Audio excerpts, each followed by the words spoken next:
another joint. Hold it up right here. Another joint right here. My Aswa Quake, Freemasonry, the origin of Freemasonry. Now look at me right quick. I think Aswa crazy. This message is for you. Aswa don't like nobody getting his information out, but this is not this Negro information. In the street. This right here belongs to all of us, man. Yo, Aswa crazy, stop calling me, asking me if I'm selling your tape. Hell no, I ain't selling your tape. Whenever you go into ancient Egypt, our ancestors got that information for us, not for you. You sound like nigga that said Columbus discovered America. You didn't discover this. I remember watching one of the tapes, brother, and not to personally attack you, but I get upset when you keep calling people, talking about this is your information. This is not yours. It's not yours.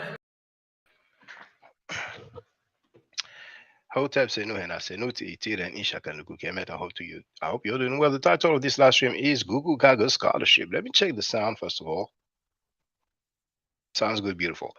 Okay, I'm sorry I have scheduled the live stream for to start like about 15 minutes prior to now, but I was actually on the phone with the elder, and we had a good convo, but I had actually proposed for him to come on my panel to let the people know where he stands, but he has no public statement.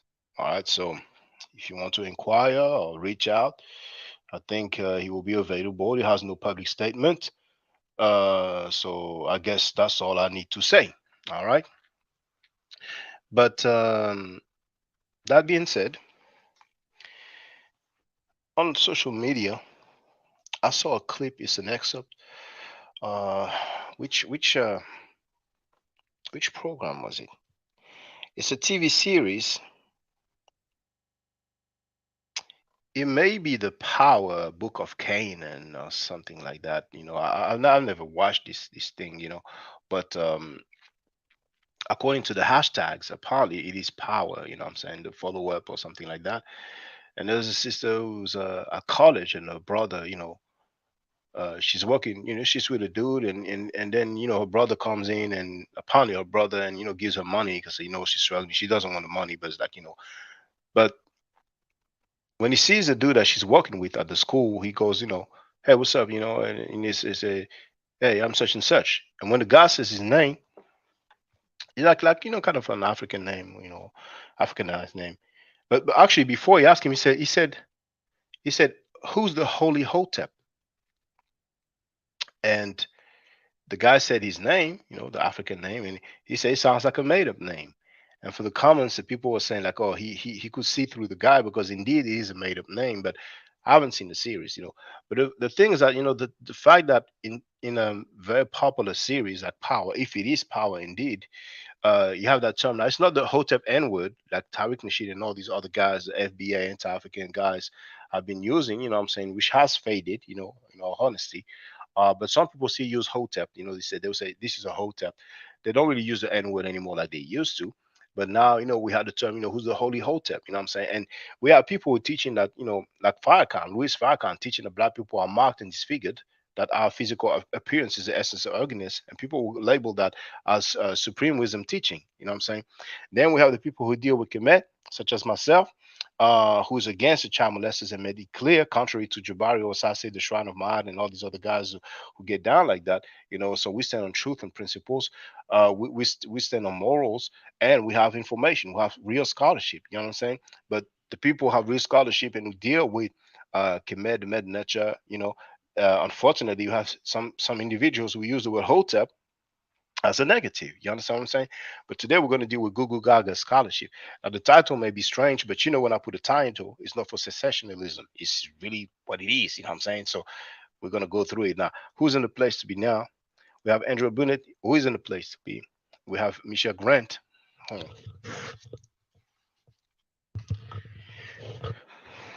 Well, Michelle Grant, who is in the place to be. It's been a minute. I hope you're doing well.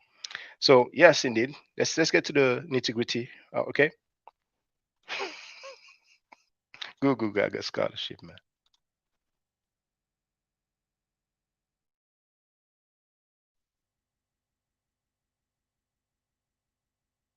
Okay, so for the record, Dr. James P.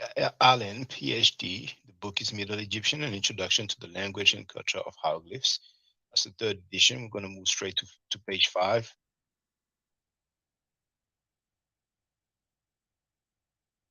There it is, page 5. The 3 rules of hieroglyphs above the statue read, statue of the courtier overseer of priests, Henenit the Black. And there it is, Henenit Kem. That glyph here, that's a Gardner reference, I6.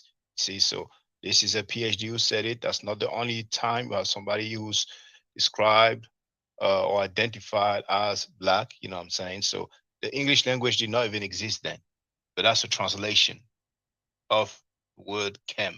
All right. So let's go back, I mean, basically, I'm just, showing them another level. They didn't know, they know now. So let's go back here. No, but it ain't the people, right? Let me help you out. So you heard him say that it's not the people, I guess he's going to talk about Kemet, the land, the black soil, the brown soil, but let's see, because he didn't mention that briefly in the convo that I will play after anyway. That's what they call us black. Yeah, no, but it ain't the people, right? Let me help you out. I'm gonna help y'all out real fast in some language, and I know his audience is listening. Do you know the first language ever? Do you know the first language, either one of y'all?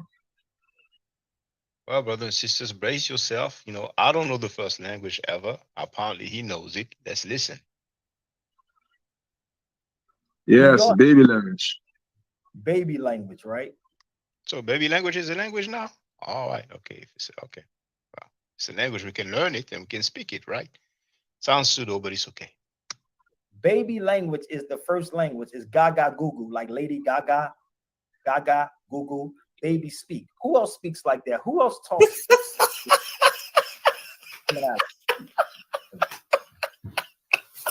Well, whoever this is, who you are, let me see your face first. Or you're not coming on. You can just sit back. So Gaga Google is numbers, basically. Like most animals, numbers, hand signals, and stuff like that. Is it serious right now? Gaga Google is numbers. There's one thing I forgot, but he did say that more means navigator. You know what I'm saying? So if it's a nationality, navigators is not supposed to be a nationality. Anybody can be a navigator. It just takes a little training. You don't need to earn a PhD to become a navigator, but it's okay. You know what I'm saying?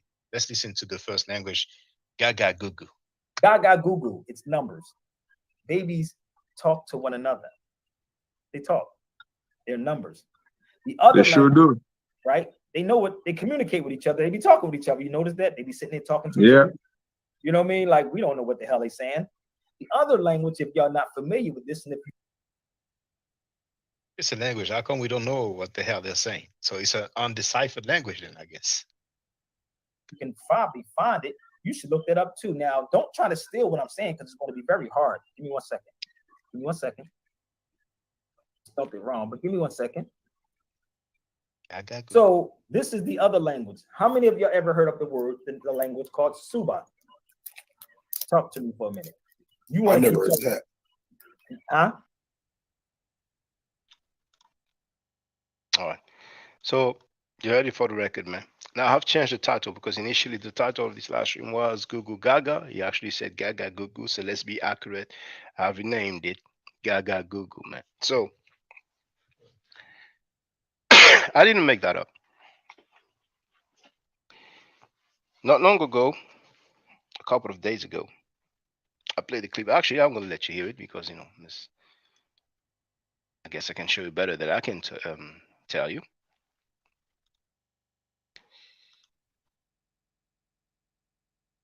Trust me, in my community timeline, you have a lot of good stuff, man. So you have the link here, it's in the chat. Even if you're not watching the live stream now, you can check the link after. Oh, actually, no. I don't think I shared it. I think I made the live stream. So, oh, there it is. That's the live stream. We can go right There it is.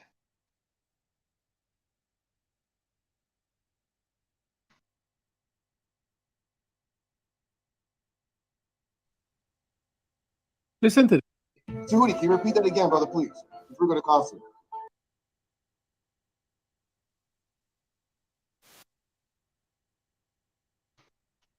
Judy, can you repeat that again, brother, please? If we're going to concert. Judy, can you repeat that again, brother, please? If we're going to concert. I heard what Tahuti said. I've seen Malachi in 3 different sizes. He went from 5'7", and he went to the size of about an 8-year-old child, and he was playing with the children. And I've seen him as taller than me. I've seen that with my eyes. So wait a minute, man. Hold up. So what God did he invoke to help him do that? I'm 6'5" now. I used to be 6'2", I'm 6'5" now. So you see him change sizes from height ranges from like what, 4.5 feet to 6.5. Yeah, not just change size, but the whole body structure of like a child, like an 8-year-old child, and he was playing with the children as their size. He was their size, and he was playing with them as their size. I saw that. Crumb. Hey.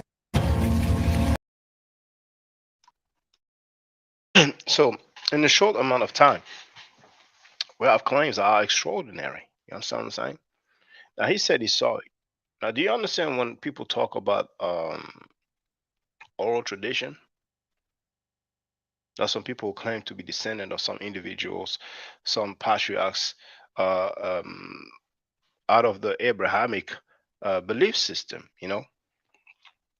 Some people eventually will say, you know, my uncle and them, you know, they told me that they saw such and such shape shifting, you know, going from the size of an adult to the size of an 8-year-old child. You know what I'm saying? Now, are we supposed to take it for face value? Is it disrespectful to disagree with that? I mean, for the record, if those just make it clear, if it's not clear enough, I strongly disagree with that statement, you know. Now, I had a few people who left comments, and by the way, you know, just let them know, you know what I'm saying? The link is in the chat here. You know, anybody want to get on the panel, they are free. The only requirement is to use a webcam, you know, because I've been saying you must show your face, and some people come up with some avatars and say my face is on the avatar. So let's be as accurate as possible, you know. I don't think you're running from the law, running from the police. So if you are, then you don't need to get on the panel, you know. But we're not doing anything illegal, you know what I'm saying? I stand by what I say, you know what I'm saying? My family members, my workmates, you know what I'm saying? My employer, people like me or don't like me, they know what I stand on, you know what I'm saying? Because I'm a man and I stand on what I say. So I expect, you know, to deal with people who are the same. But I had a few comments. Some people had complaints talking about, well, you can't mess with the brother, whatever. And like, I'm like, okay, well, okay. The brother want to speak on that, he can. But he made those statements publicly. It's not a private conversation. I did not go and dig. I did not hack his computer to retrieve this statement. This is something that he has said publicly. So we have the shape shifting, and we have now the Gaga Google scholarship, man. So is this what we're really doing? That video about the claim of York changing physical shape, I don't know how old it is, you know. But the Gaga Google, that's a couple of days old, man. So it's not old stuff, because you know that, oh, that's old stuff. That was years ago. We've been knowing about this. That's a couple of days ago, man. Can we do better as a people? I mean, if you know Sabir Bey, the guy who said that, he's called Sabir Bey. You know, that's how his name is spelled. Sabir Bey. You know him, tell him that, you know, he can come and clarify his statement, you know, but usually they maintain their statement, they maintain their stance. The first language, it is labeled a language. Gaga Google, man. You understand what I'm saying? So I know it's early right now. What time is it in New York? It is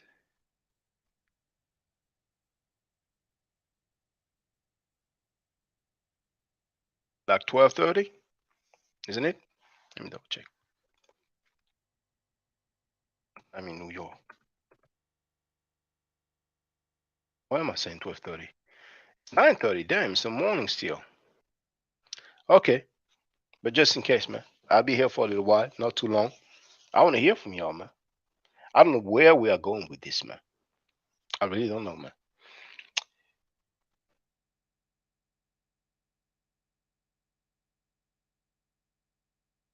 Indeed, Andrew Brunet is clarifying that it is 9:30 a.m.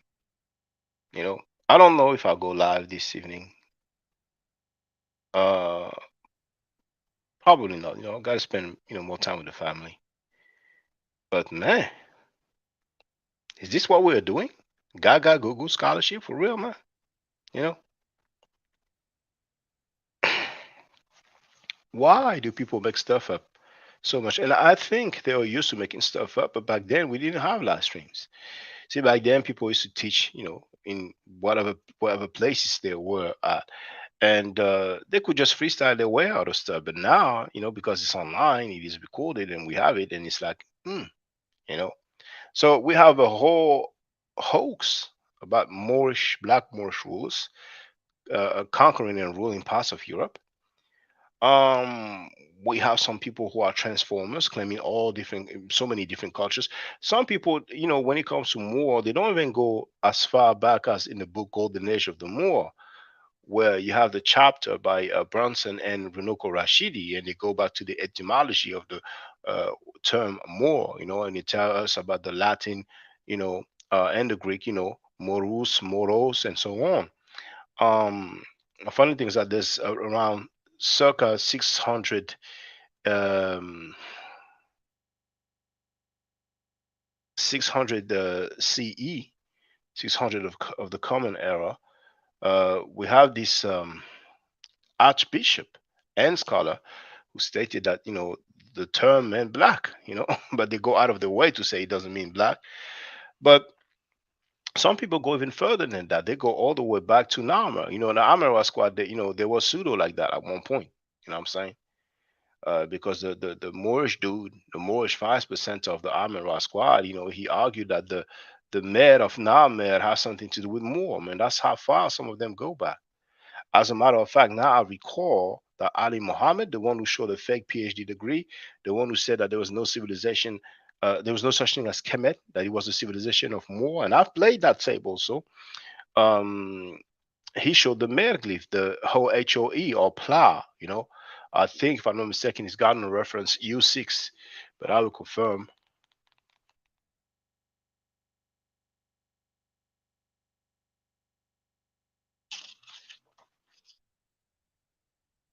Yes, indeed.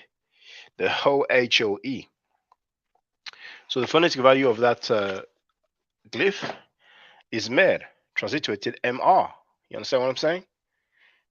So some people will try to claim that it has something to do with more. Our sister Andrea Bennett isn't the place to be. Greetings, sister. How you doing? I'm doing well. How are you? I'm fine. How do you feel about the Gaga Google scholarship? Well, so my question is, in who determined the Gaga Goo Goo? Did we come here as babies first, or did we come here as adults first? And is it like what came first, the chicken or the egg? How does he know that? Well, we surely came as babies first, but for him to say that Gaga Google is a language, that the baby talk is a language, to me that's amazing. And maybe linguists will enlighten us. I may be wrong. Maybe some linguists do say that this is a language, but the way I understand the language is that it can be learned and it can be taught. Yeah, but so again, were we here as an adult first that had babies and the baby spoke the language, or did we come here because we don't know where we came from? How can he even make a statement like that? Because he doesn't know where we came, how we got here, right? So did we come here as babies speaking a language, or did we come, as they say in the Bible, they were created adult human beings and then had babies? Or that's the question I need answered, because it sounds like what came first, the chicken or the egg? Well, probably we'll never have an answer to that. But the thing is that it looks like we forgot that language, that baby language that we spoke. It seems like we forgot it. You know what I'm saying? Yeah. And usually a language will have some grammar. There will be some sort of rules. So, to me, that's all pseudo crap. But yeah. Who knows? I may be wrong. So that's why I'm giving the opportunity, as usual, for people to come on and quote unquote educate us. Yeah, because we're constantly, because when the babies do have whatever, when they're crying, we have to try to figure out what is it that they're saying. It should have been brought Yeah, back to our memories a long time ago, right? Because we've been yeah, around kids for forever. yeah. Do they need a diaper change? Are they hungry? Do they want to play? Do they, we got to figure it out. So something should have recollected at some point, since he claims we can go back and do all this ancient stuff and know all this ancient stuff. It should have came back to our memories pretty quick, since we spoke the language before. Indeed, he said it's all in what he say, it's all in our DNA, didn't he say? Was talking about, we don't really necessarily need to go to university, but he said something to that effect. But indeed, we would expect that, because we were once babies, and we had children who cried and we didn't know why they were crying about it. If babies can communicate with that language, how come us adults will have a greater intellectual ability? How come we cannot figure out what that language means? You know what I'm saying? Now, if it's a language, it means there's vocabulary. So where can we find a lexicon of the baby language? Where can we find that particular sound right there? It stands for, mother, father, I'm hungry, I miss myself, please change me, I'm sleepy. Where can we find that? Exactly, because I know, like when it's not one story. My grandson, one of my grandsons, he's probably about 9 months old. Now, I didn't know he was hungry. He woke up, he kind of just looked at me, and I'm like, okay, he's ready to play. Well, he popped me in my face real quick, and I kind of popped his hand. He popped me right back, and I'm looking at him like, what's the problem, And I said, are you hungry? And his head went up and down. I'm like, okay, but no verbal communication. He let me know, pop, grandma, I'm hungry, right? So, there's ways to communicate that have nothing to do with verbal communication. That's why I'm just trying to say, so for people who are deaf and are mute, is that the same thing? They had to learn something where other people understood it. So I don't understand what my grandkids are saying or my children said. You just gotta figure it out. I changed your diaper, I fed you, I did. What's the problem? You're like, I don't know. They're like, oh, they got gas in their stomach, so you gotta toothache. You don't know. You just have to figure it out. And like I said, if it's something that's still in our DNA, then we should be able to recollect everything they're crying about or happy about. We should know what those sounds mean. And I don't believe what he said. I just think it's just something he came off the top of his head to make the rest of us think we're stupid. Yeah, and indeed, and there's a brother, Hotep Season Heaven.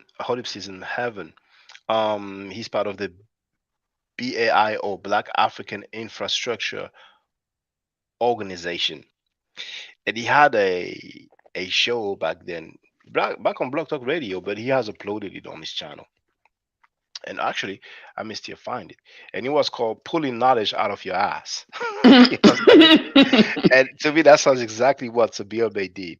So if I put Pulling Knowledge Out of Your Ass, there it is. So let me share it. And what we're going to hear, because we're going to see how good my memory is a guy who claims that when Bruce Lee was going Twa, he was actually saying Twa, the Twa, the pygmy that we allegedly descend from. So it's going to be a bit funny because people are going to be laughing. The guy is dead serious with it. But let me just first share the stuff in the chat. So here it is. Pulling knowledge out of your ass, You have the link here in the chat, and let's listen to that part. It's only 2 minutes long.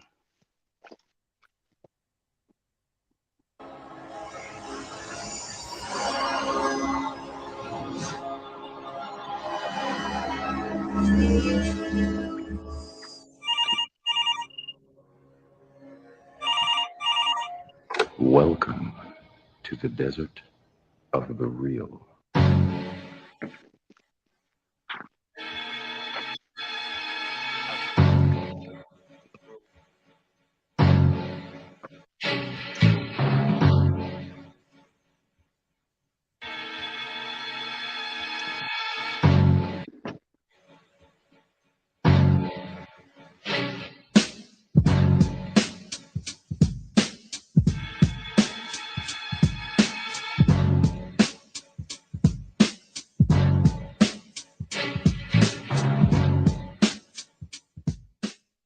I'm gonna take it back to Bruce Lee. Bruce Lee came to Oakland, California, and chose a brother to teach this brother out of Oakland, his first students, that the first dynasty in his culture of Asia, which Brother Hyman said the Native Americans came from Asia, which the Honorable Elijah Muhammad tells us that this is true. Well, Brother Bruce Lee says before he whooped your ass, he say, "Whoa!" Is that right? Yep. Well, that ancient vibrational tone word, "Whoa," came from the Twa. Yep. The first dynasty in Asia. That's retarded. He was killed. Let me just get 2 minutes. That's why Bruce Lee was killed for coming Very retarded. Did anybody answer my question? No, Wait. There's a brother that said, wait, hold on. There was a brother that said, that's why Bruce Lee was what, killed because of what, brother? Because he told a black man the truth, that the first people was the Twa, the Hua. And right You're really retarded.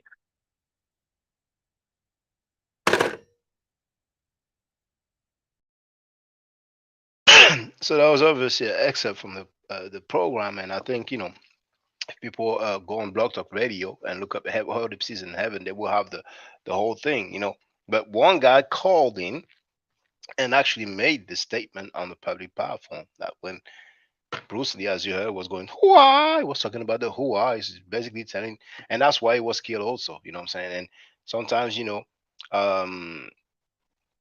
there is Tommy Davidson, you know, the actor who played also in the Bamboozle movie by Spike Lee, and he played in many other movies as well. He's been doing stand-up as well. I remember him talking about Frantz Fanon, and if I'm not mistaken, he talked about Frantz Fanon talking about he was forced to drink poison. You know, 2 Asians. I forgot if he said CIA Asians, but he was basically forced to drink poison. So I don't know what validity there is to that, but sometimes they would say that's why such and such person was killed, because he was trying to do this, he was trying to do that. And we heard the brothers of Bay talking about, you know, if you, I'm paraphrasing, but if you go against the consensus, if you don't regurgitate what they teach you at university, then, you know, you will be out, you will not be able to make any money. And he even talked about the US government, you know, they will actually kick you out. You know what I'm saying? He stated that Ivan Versertima actually confided that there's some stuff he couldn't have talked about, otherwise he would have had some problems. They would have kicked him out. So do we have any evidence for that? I don't know. How do you feel, Sister Andrew Brunet, about what you heard regarding Bruce Lee? You're on mute, sister. I just think it's just ridiculous. I mean, you know, I'm still trying to figure out what language, you know, I don't know if we still know what language we spoke first, let alone trying to decipher something like that, right? I just, you know, think people just grasping at straws to try to sound intelligent, and then once you get it out there, you can't take it back, you know, and it makes you sound more unintelligent than it did when you thought it in your head. And I think we just have to be careful, you know, watch our thoughts before we let them pop out there, because people are going to hold you to that. Yeah. I mean, it made me laugh yesterday. You saw my little chat. I'm like, are you kidding me?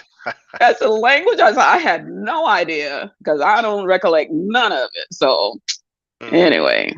And he's real serious with it. And he said, you know, like Lady Gaga. So the thumbnail that I use for this video, you know, is the music group Queens, headed by Freddie Mercury, because he has a song, Radio Gaga, you know what I'm saying? And he actually, in the chorus, you hear him say Goo Goo as well, you know. So hey, that's what's going on now. That's, you know, the arguments that people use. And the thing is that, you know, if somebody make a statement publicly, I have made mistakes before. I have acknowledged my mistakes, and, you know, they could say, okay, I was wrong, I got carried away, you know what I'm saying? But usually they don't.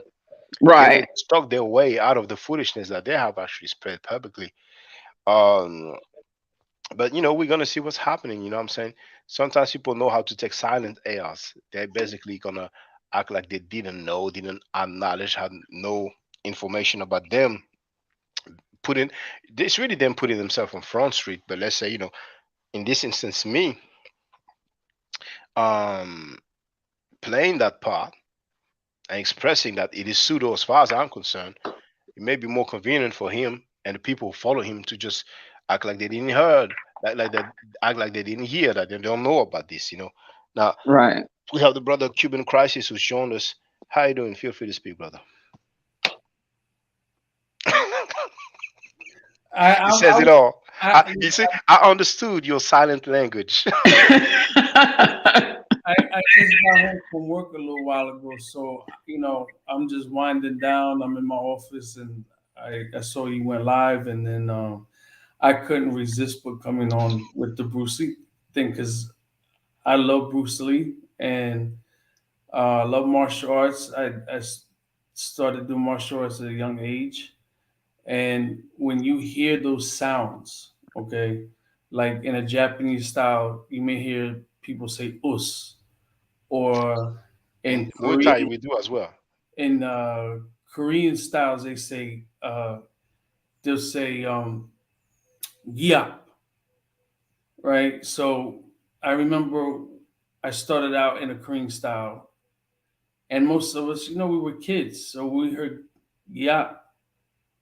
We thought to say "gyap," and the teacher was like, "No, no, no, no. Gyap is just like when you release that punch or that kick, whatever sound, it's just a sound.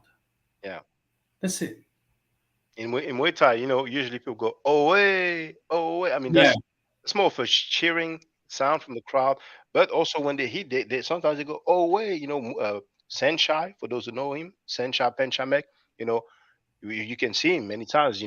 So there's sounds like that indeed that you release, and when you make a sound, I'm saying, I guess it helps to give energy, more energy to the punch. And boxers, we hear that Manny Pacquiao, he goes pop, pop, pop, pop, pop, pop, pop, pop, pop. You know what I'm saying? Yeah. And even people who play tennis as well. Sometimes you hear them, making a sound as they hit the ball. They go, you know what I'm saying? But to try to claim that's a language. How you feel about did you catch the Gaga Goo Goo stuff that Sabiobe said? Did you catch that or you didn't catch that? No? Do you want me to play it for you? No, I saw it.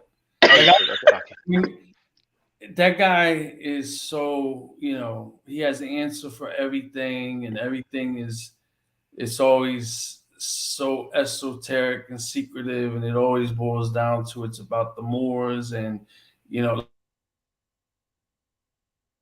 like I was listening, that was about Cleopatra, and it's like me personally, when certain terms are used, like if you say white or black, right? For me, those are like colloquial terms, like I don't call myself Latino, right? I don't call myself Hispanic or Latinx or any of that stuff, right? So I get it that there's names that have been in place, that maybe people didn't call themselves. But it's like, for God's sakes, colloquial. We understand when you're saying white or black. We also understand that at times when somebody can be, if you say the Indians of India, right? They're not African. They're black because they're near the equator, or the Aborigines of Australia. They're black, but they're not African. They're near the equator, right? So you're white. Doesn't mean that they're European, but in complexion, you're just trying to give a description. But it's not that you're necessarily saying that they're this thing that, and it's like, I can't. With Moors, I just can't, bro. I can't. I've been around them I used to be around them a lot, and just in their company, and I can't. I just can't, bro. And we do have indeed the Dravidians, out of India, and they are very, very dark skinned.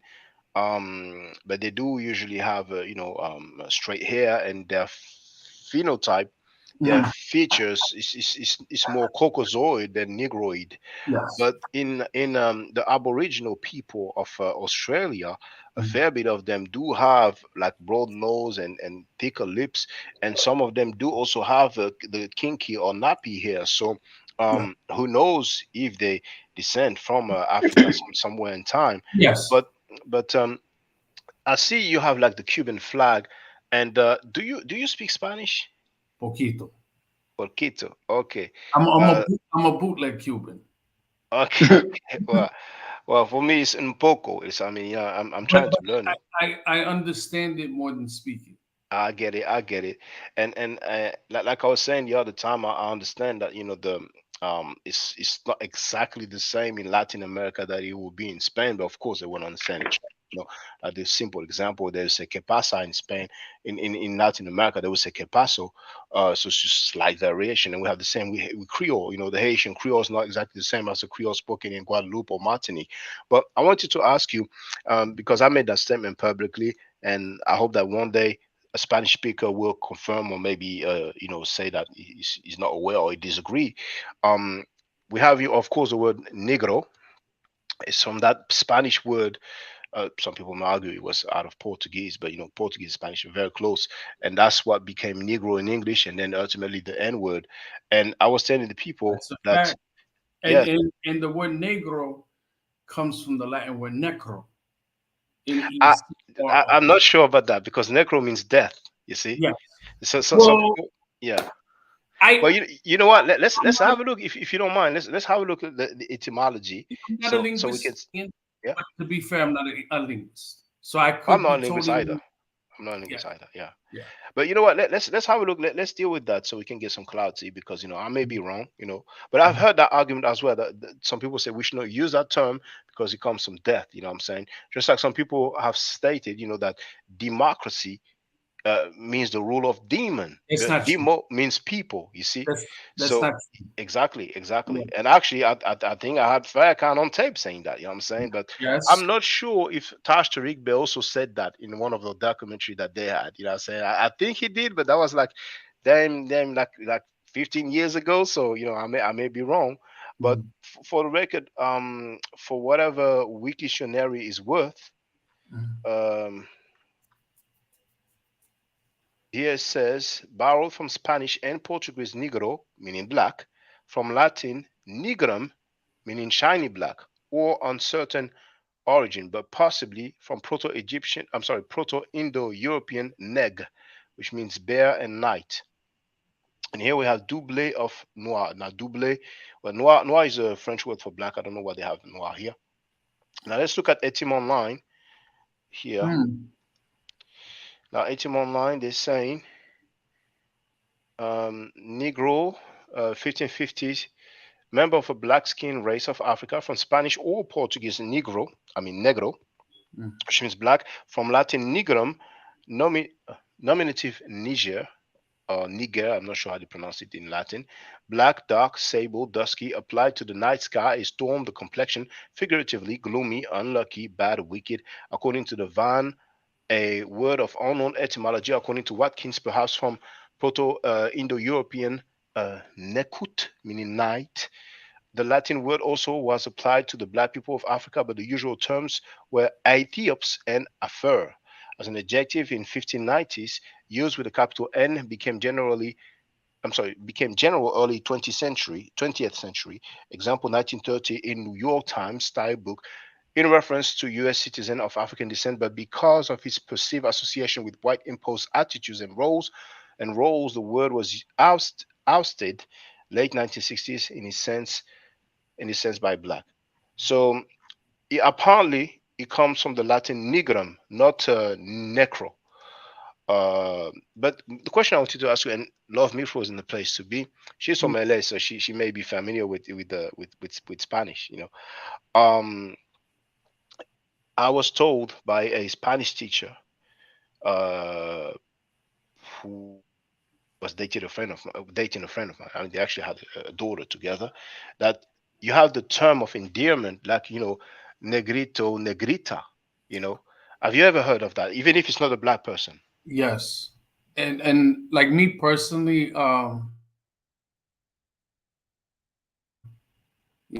wife, you know, she's Cuban. Now she speaks fluent Spanish and understands fluent Spanish. Jorale. And we, you know, I personally don't like the word negro because when the Iberians create what they call the the caste system, negro was at the bottom of their 16 classifications of races. So my argument to it is that the Africans did not call themselves Negro, the Western Central Africans that came to the diaspora. So it was a term they created, and yet depending on the usage of the word in a sentence, it can be used as a term of endearment. Me personally, I don't like it.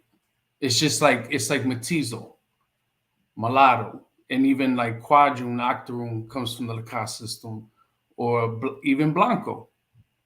And then you have zoological terminologies like lobos, which is a wolf. And this is referring to people who are a mixture of ethnicities. They call them a wolf, or Zambo, which is a monkey from South America. And what I've read up on is that this word Zambo gives birth to the word Sambo, right? Now, I just don't like those terms because they weren't calling themselves this. And so it's a word that's just, got into the language, and I just don't like that word.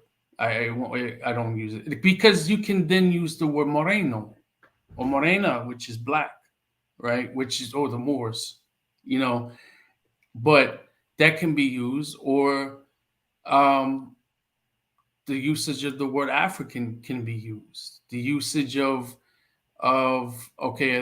were these houses, were these Yoruba, were these Lukami, those terminologies are known. So use those terms, but not that word. And one interesting thing, everybody is in the place to be in the panel now. You mentioned that word that may be the origin of the term Sambo.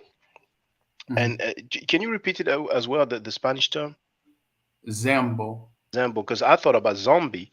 But zombie, I was told, comes from Zambe. And Zambe is a word that means God in Lingala. You know what I'm saying? You will hear Tata Zambe, that's Tata is like father, so Tata Zambe is like father God, the Godfather. But the other term you mentioned, Lubos, right? Lobos. Lobos, sorry. It makes me think of the word in French for wolf. We call it loup, and loup is spelled that way. It's spelled L-O-U-P, but the P is not pronounced, loup. So that's how we call wolf, So that's what came to my mind. But Bennett, feel free, brother. Hey, Shaka. Hotep. What's up, brother? Cuban Crisis, man. Glad you're here, bro. Yeah, man. I've been listening to some of your comments. What'd you say? I said, I hope when I came on, the sister didn't. I didn't want to run her away. I hope she didn't think she could. No, I think she lost connection, or maybe she had something to do. Don't worry. She's a very, very good caller. You know what I'm saying? So, yeah. Okay. Yeah, Andre. You're talking about Andrea.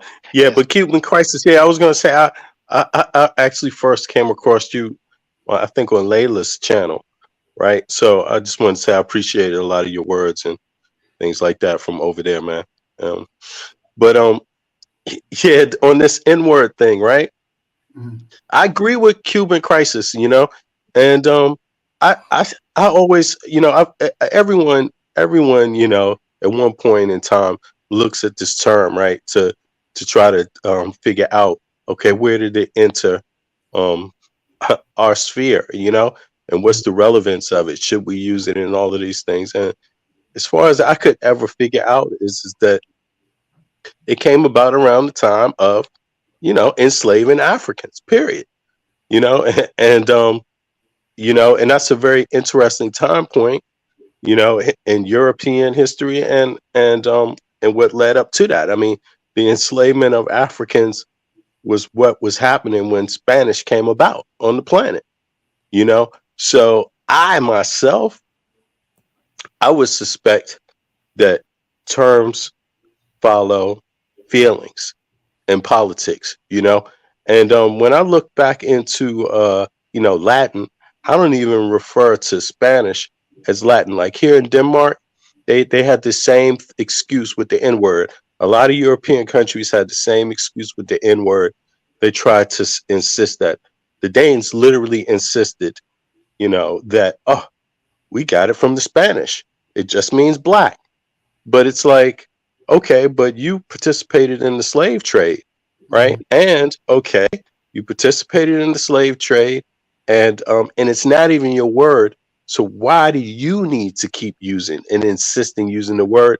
If you even say that it's Spanish and you know that these slaves were called Negroes, why don't you voluntarily stop using it, since it's not from the Danish thing? And they always go back to this Latin thing. They got it from Latin and a few other words. But I've never seen that word in Latin. I've seen it in Spanish, but not in Latin.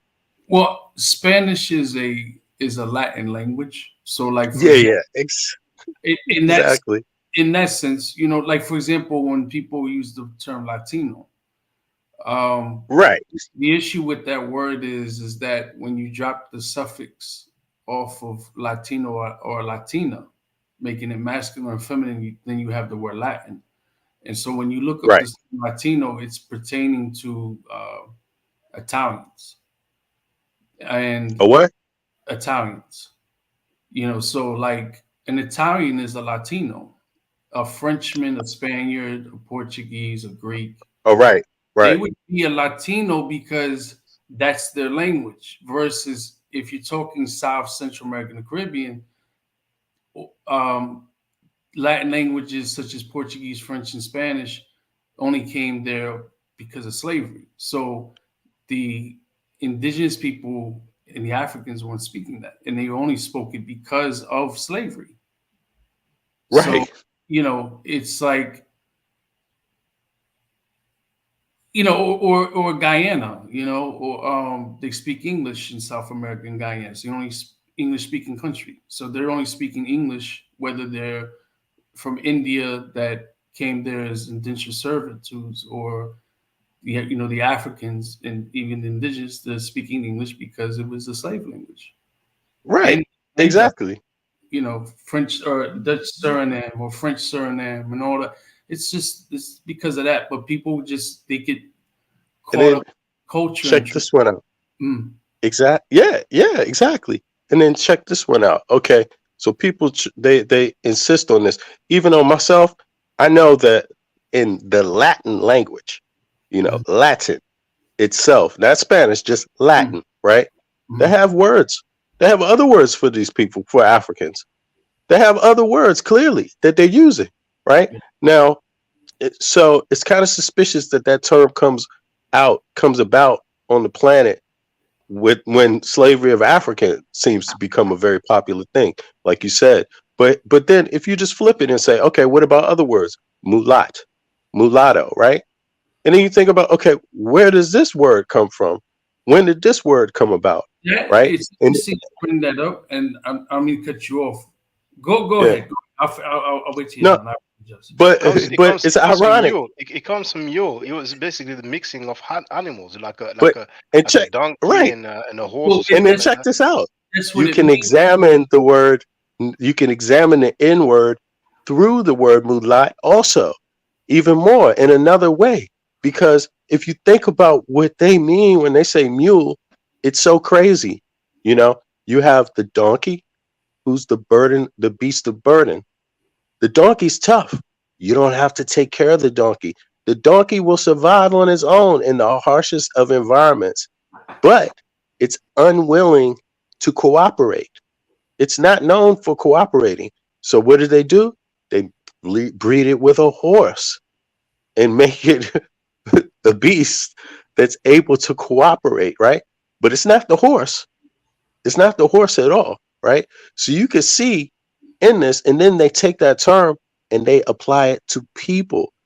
So the black person would be the mule, Yeah, because it's right? pertaining to someone The who's purebred, what right? Yeah, what the Negro would be the actual mule with when uncooperating, you know, a beast of burden, all of these things, and then the mulat would be the one that has the injection of the horse yeah, and the mule to make it cooperative. You see because what I mean? And when does this term come about? Is it's that a Latin term? it's pertaining, you know, mulatto would just denote one parent that's European and one parent that's African. So the mulatto, right? But from what I've read, from the little research I've done, mulatto, and I could be pronouncing the word incorrectly, but it's an Arabic word called muliwad.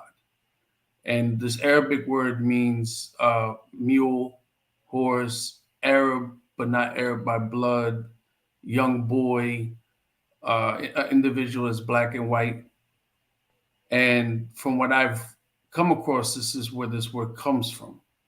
And my guess on it is this, that the influence, Iberia is close to like Northern Africa. So the influence of Arabs, that was something that they possibly had adopted in their culture. That's the only thing that I can come to possible terms with on that particular word. I'm right with you, man. But I'm right with you. That, like, I guess you can call me a Islamic sympathist, because I was Muslim most of my life. So it's not something of the religion. Is it something that is in their culture? You know what I mean? Because there has to be like a separation. I'm sorry. Which word do you think may have some Arabic origin? Is it the word mule itself or mulatto? Mulatto. From what I've read, mulatto comes from the Arabic word muliwad. Because I know. I mean, there's mualimun. I think that's how it's pronounced.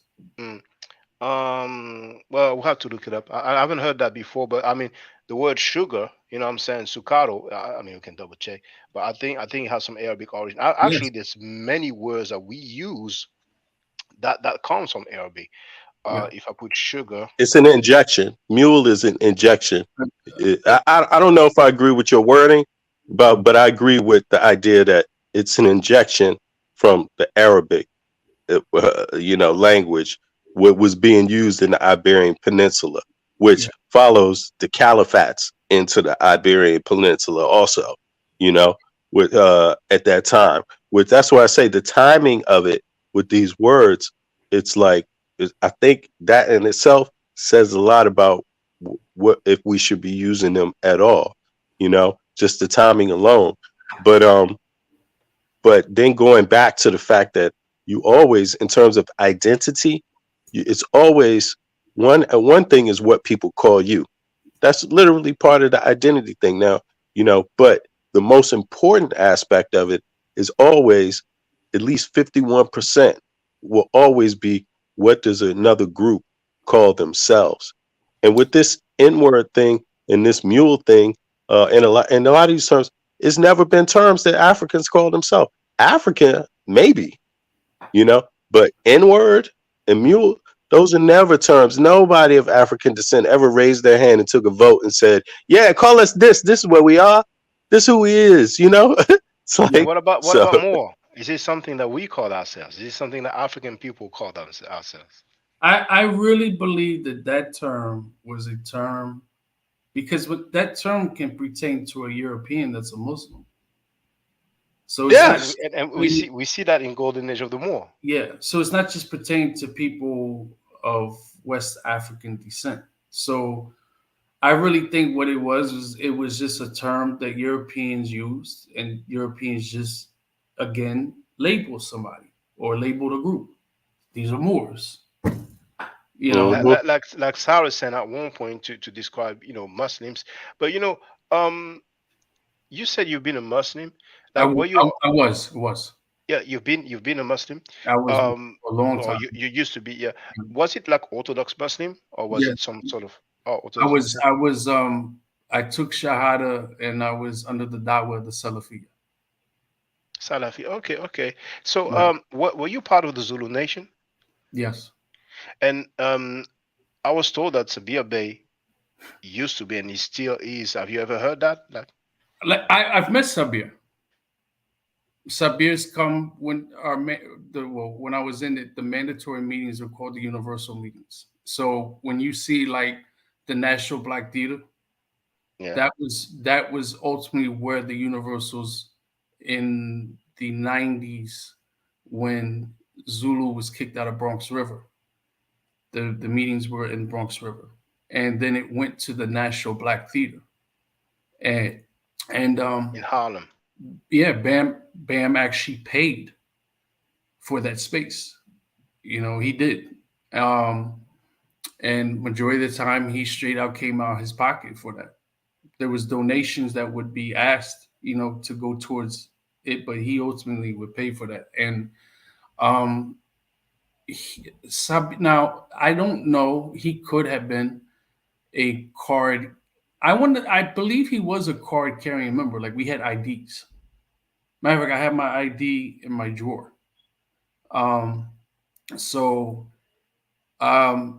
As far as if he was in a chapter, I don't know. But when he would attend a Universal, if he was in the city, he was granted to speak.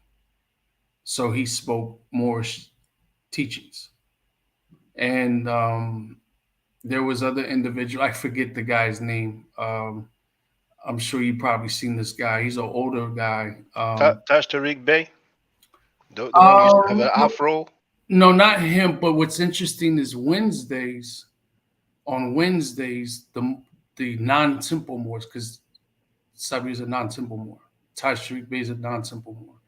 The non-Temple Moors would have their meetings there. And there was times myself, other people, we would have to bodyguard Bambaataa because he would go into their meetings. So there was times I was in the meeting. And trust me, my head wanted to explode, you know, just listening to what they were talking about. So I'm very well aware of Sabir Bey. Yeah. And you know, I would like to ask you, because he's been bumping KRS-One music now. You know, yes. Yes. Yeah. And you know, I used to, you know, feel like, okay, KRS-One, you know, positive raps and all that. But then when I heard him on Drake Champ with Nori, Nori asked him, you know, regarding the allegation, you know, when Poppy, Hassan Campbell came out, and also Ronald Savage came out, Beastinga. So Nori from the rap group Capone and Noriega, CNN, asking, you know, how do we respond to that? And the infamous quote of KRS-One is like, you know, I don't give a F. You know what I'm saying? Ever since that day, I stopped checking for KRS-One. I stopped listening to him. I listened to 13 and Good because people told me that, you know, maybe something into that. Yeah. But you know, and yourself, how did you feel when you heard KRS-One say, you know, I don't give a F? He was my favorite MC.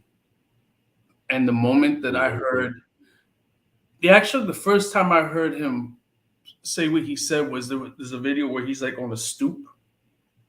And then there's another video where he went to England and there's a sister that's interviewing him. And when I heard that, it was done. Like, I don't even listen to his music. I know that I'm sorry, he actually said that more than once. Absolutely. He said that. Yeah. Oh, if you ever happen to have the video, please feel free to send it to me, because I thought he only said that on the Drake Champ. No, I think he got one where he says it, and it's like he's outside, and then he has a one where he comes back where he's sitting on a stage with some sister, and he doubles down on it. That's the one you saw, and it's like the strangest thing. I didn't even know. Yo, man, it's like they say. I'm putting the link in there right now. I found he's on the stoop. Yeah, please put it in the private chat, because it would not. The link would not appear if you put it in the normal chat. All right. So what I'll have to do is when you could put it in the private chat here the private to the chat. StreamYard. You see on the right, you have private chat. Yeah. But the thing, it's my computer. I guess. Give me the title. Give me the title, please, and I can put it on. Let's see. KRS-One. But I'm like, Shaka, this man, he gave almost a damn lecture on why he got no problem with it sitting on stage. And I was just like, I'm sorry, but this guy, he destroyed himself with his own words. It's from 5 years ago, and the name of it is called KRS-One Tries to Defend Pedophile Afrika Bambaataa. And it's like It's like a 15. Let's see how long this video. 15? Yeah, man. It's about 15 minutes. This video. 15 minutes of death, yo. He's Yo, on 15. Okay, the one is probably spelled, ONE, because I tried with Yeah, the one. ONE. No, not the number one. ONE. KRS-One tries to defend You're pedophile gonna, Afrika Bambaataa.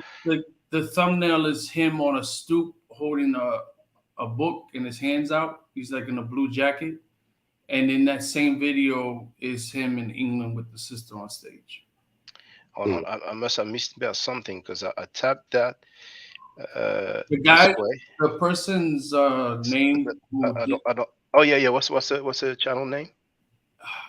The first name is spelled ANACLETO,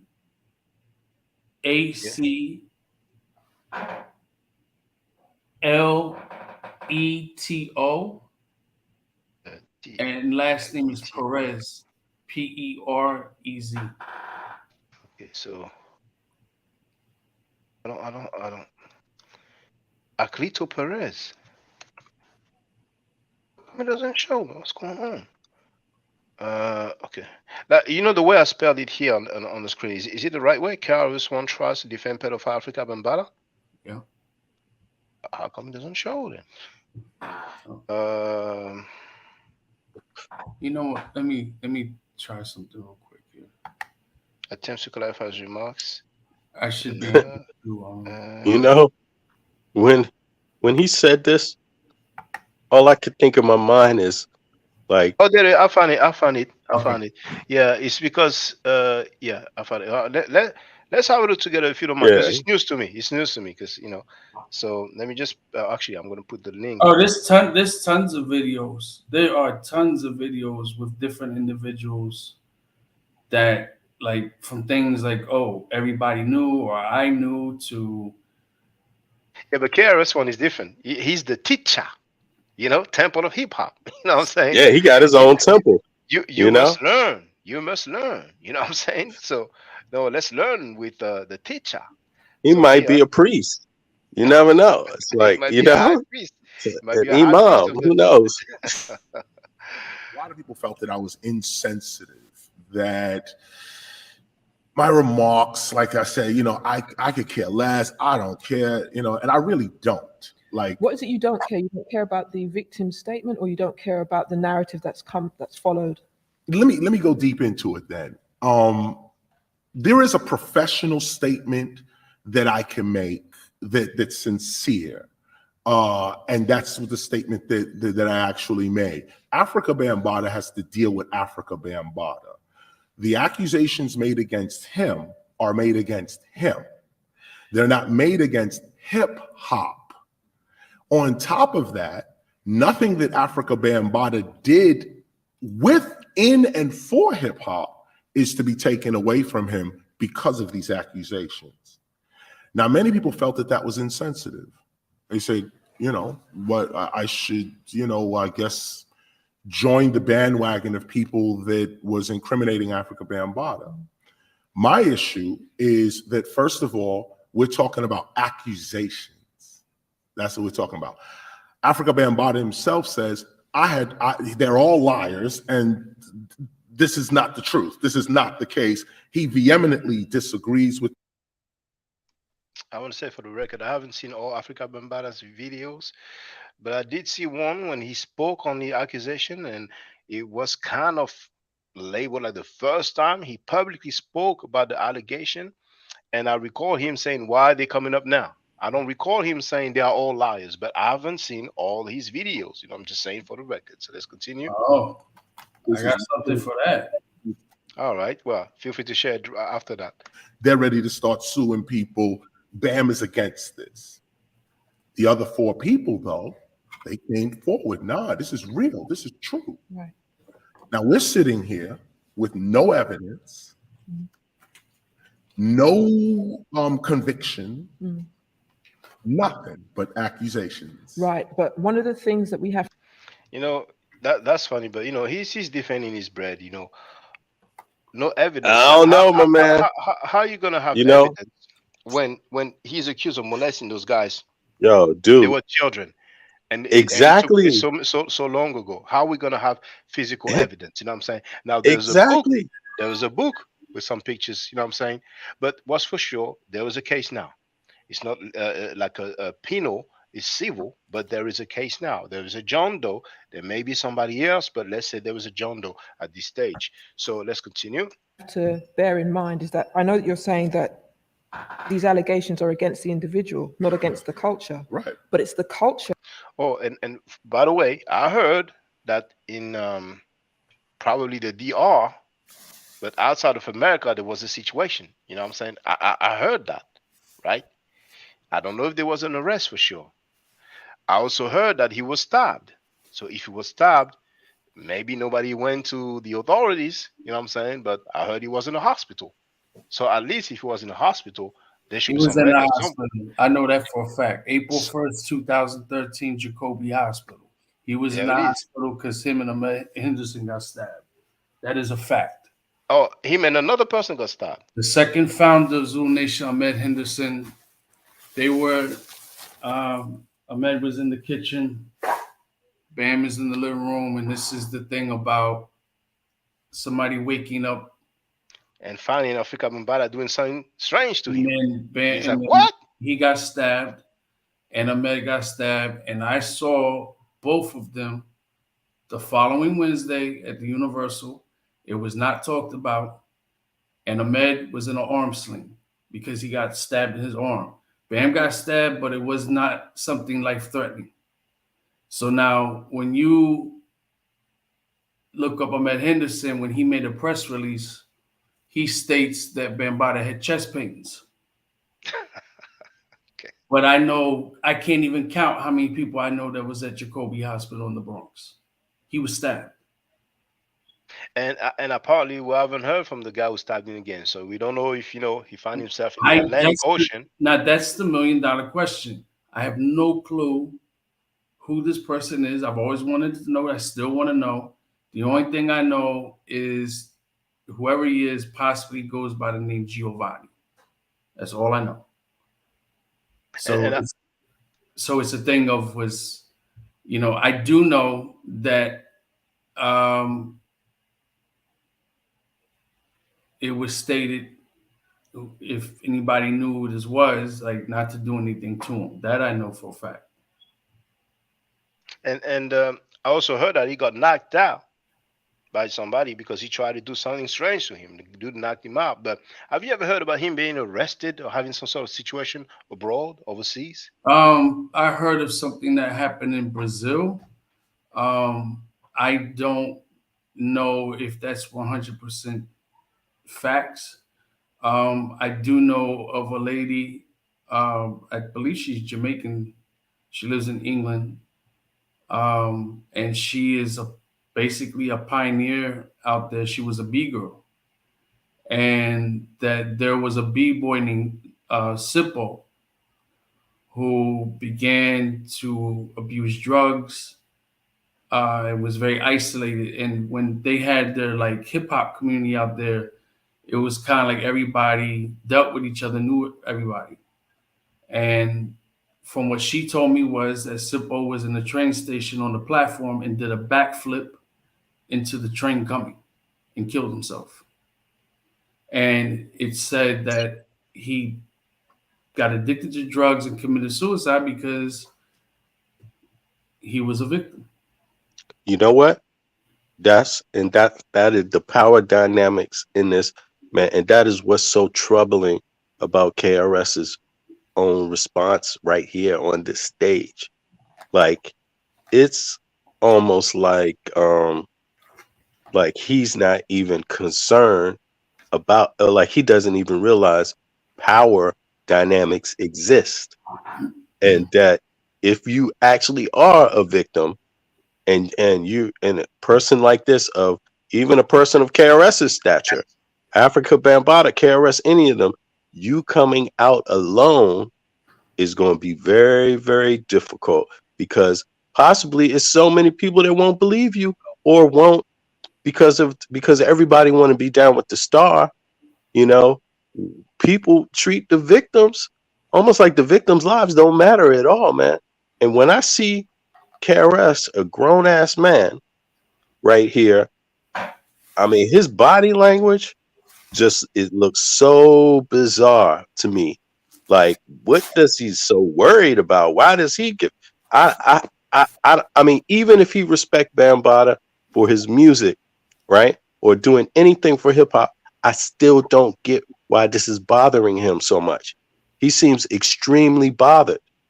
Beyond, I mean, I don't know. Go ahead, man. It's just.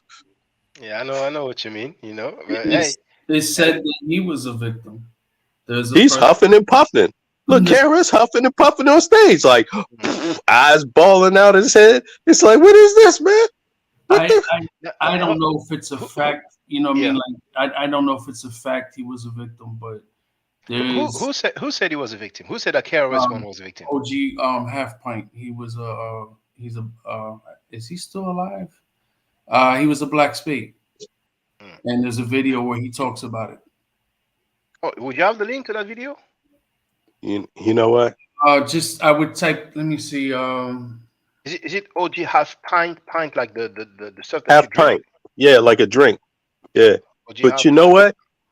When I see this dude, the first thing that pops in my mind is like, because he said, I'm just saying, using his own words, he said, but they're just allegations. And his head, the eyeballs are popping out of his head. He's breathing hard. And the first thing that pop in my head is like, well, you got a thing called Temple of Hip Hop. And you the one on top of that. And you run around speaking like, and what if somebody made allegations about you? Like, if you were obviously, just think about this. Obviously, a person who's innocent wouldn't necessarily be tripping so much on allegations. Allegations happen all the time. If you didn't steal anything, or a person who wouldn't be a victim because it's not fly, right? Or a victim, either one. That's what I mean. Yeah, either one, victim, or even a person that was accused. If you didn't do anything, you wouldn't necessarily respond, like be so worried because oh no, man, come on, this is ridiculous, man. Nobody gonna believe this about me. Like, but if you're a person that doesn't stand on strong ground, allegations would bother the hell out of you. Like, allegations is just allegations. Like, yeah, they are allegations, all right, until until all of a sudden, you find out there's more allegations and 10 and 20 people. And then how do you just go on to be like, nah, there's nothing there? And then you keep making responses like the responses that strange people make. After a while, those allegations, people start thinking, nah, might be real, man.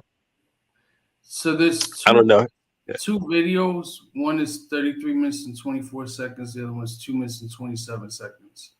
Well, actually, I found it, and I want to thank you because I actually seen the video, a few years back, but I didn't know the man, so the name did not register.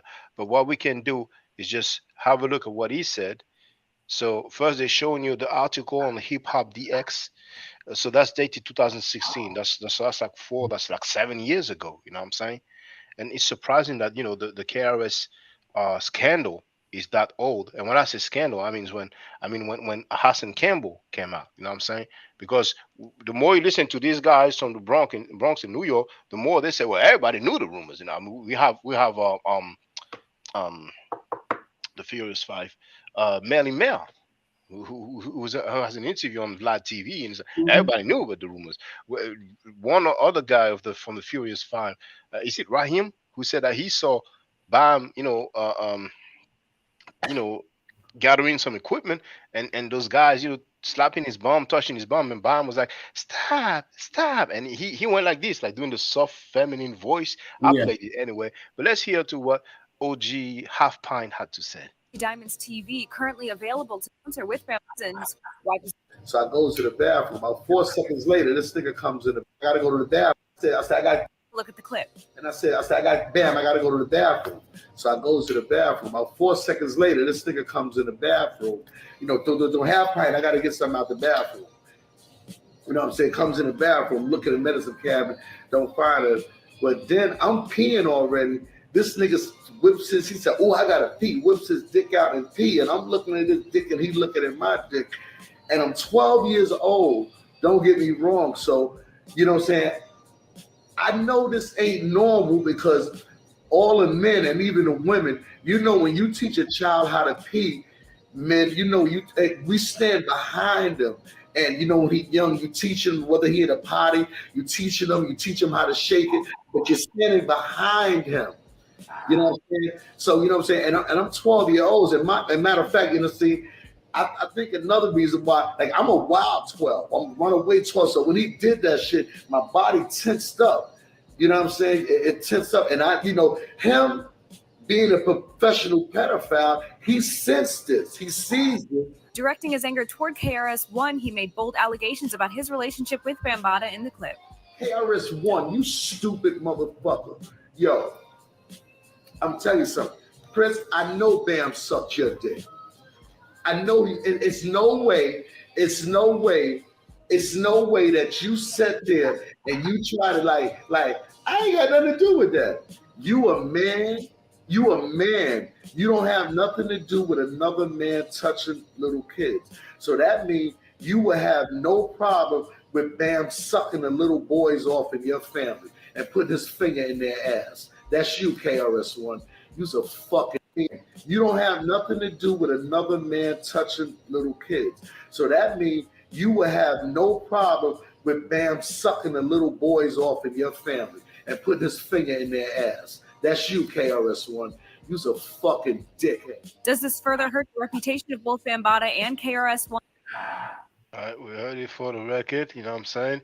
So now let's go back to the video where he's talking with that lady who sounds like she's British. Yeah. That actually, if these allegations are true, yes, that added to their reticence in coming forward. A hypermasculine culture whereby abuse can be argued away. Well, you know, she's of age. Look what she was wearing. And there's also a great deal of ignorance. If there's same-sex abuse, allegations, whatever. Oh, you're saying he's gay. Right. Sexual orientation and abuse are often definable solely by the individual. Right. What we have to bear in mind is that not everybody comes forward at the time, because we broadly don't know the trauma that's been enacted upon somebody. Wait, I'm with you. I'm a journalist. I know. Right. Yes. Okay. So, okay. So we have to. Granted. I think what we have to bear in mind is that there is also the reality that people who matter a great deal and have met and have actually narrated, they've soundtracked our lives. An allegation like that can completely destabilize our perception of who they are. Why? Because they're human. Yeah, but then so why do you care less? Because they're human. So you think they're human. So if they're human and isn't part of being human, being humane to those who have the courage to step forward into an enormous. I don't know if she's a journalist, but we need more people like that, man. You know what I'm saying? Like the guys, like they're human, like as if you would understand. Well, humans make mistakes, and she that you know, being human doesn't mean that you should be humane towards other people. Let's see what he's gonna say. Arena. No, these people work for the FBI. This is a whole different thing we're dealing with. When you're talking about Afrika Bambaataa, first of all, you're talking. Did anybody catch like what he's trying to say about the FBI? That's the argument that's presented, and that was the argument presented by somebody who still has a position in Zulu Nation, and he came out saying the same thing that Hassan Campbell and all these Star and basically anybody speaks out are they're agents, and this is the escapism. To place the blame on the white man, to place the blame on the government. Like he is, listen, like unless you're like really into the culture of hip hop or the subculture of hip hop, there's people who don't remember Bambaataa. Okay, he is big in like to people that's into hip hop. You know, he is big in, you know, Japan. He is big in Germany. He is big in France. He is big in Poland. He's big in Brazil, you know, and other places. But he's not, you know, he's somebody, you know, I remember one time when I was an active member that somebody said, man, y'all still around, man? Y'all like dinosaurs. Like, you know, we're not talking somebody relevant like a Bill Cosby or an R. Kelly. You know, we're not talking, he's not on that level that mainstream society is well aware of these people. You know what I mean? He's just not. Like, what is the importance? So to a Sabir Bey, it's because he said we're Moors. It's always got to be this conspiracy thing. And it's just like, no, man, he fucked up. He did what he, excuse my language. He messed up. He did what he did. And that's it. Well, It's not that deep. It's the first time I hear that escapism, that argument that, you know, those people work for the FBI. But it's interesting, you know what I'm saying? Let's continue. But they say that about Dr. York, man.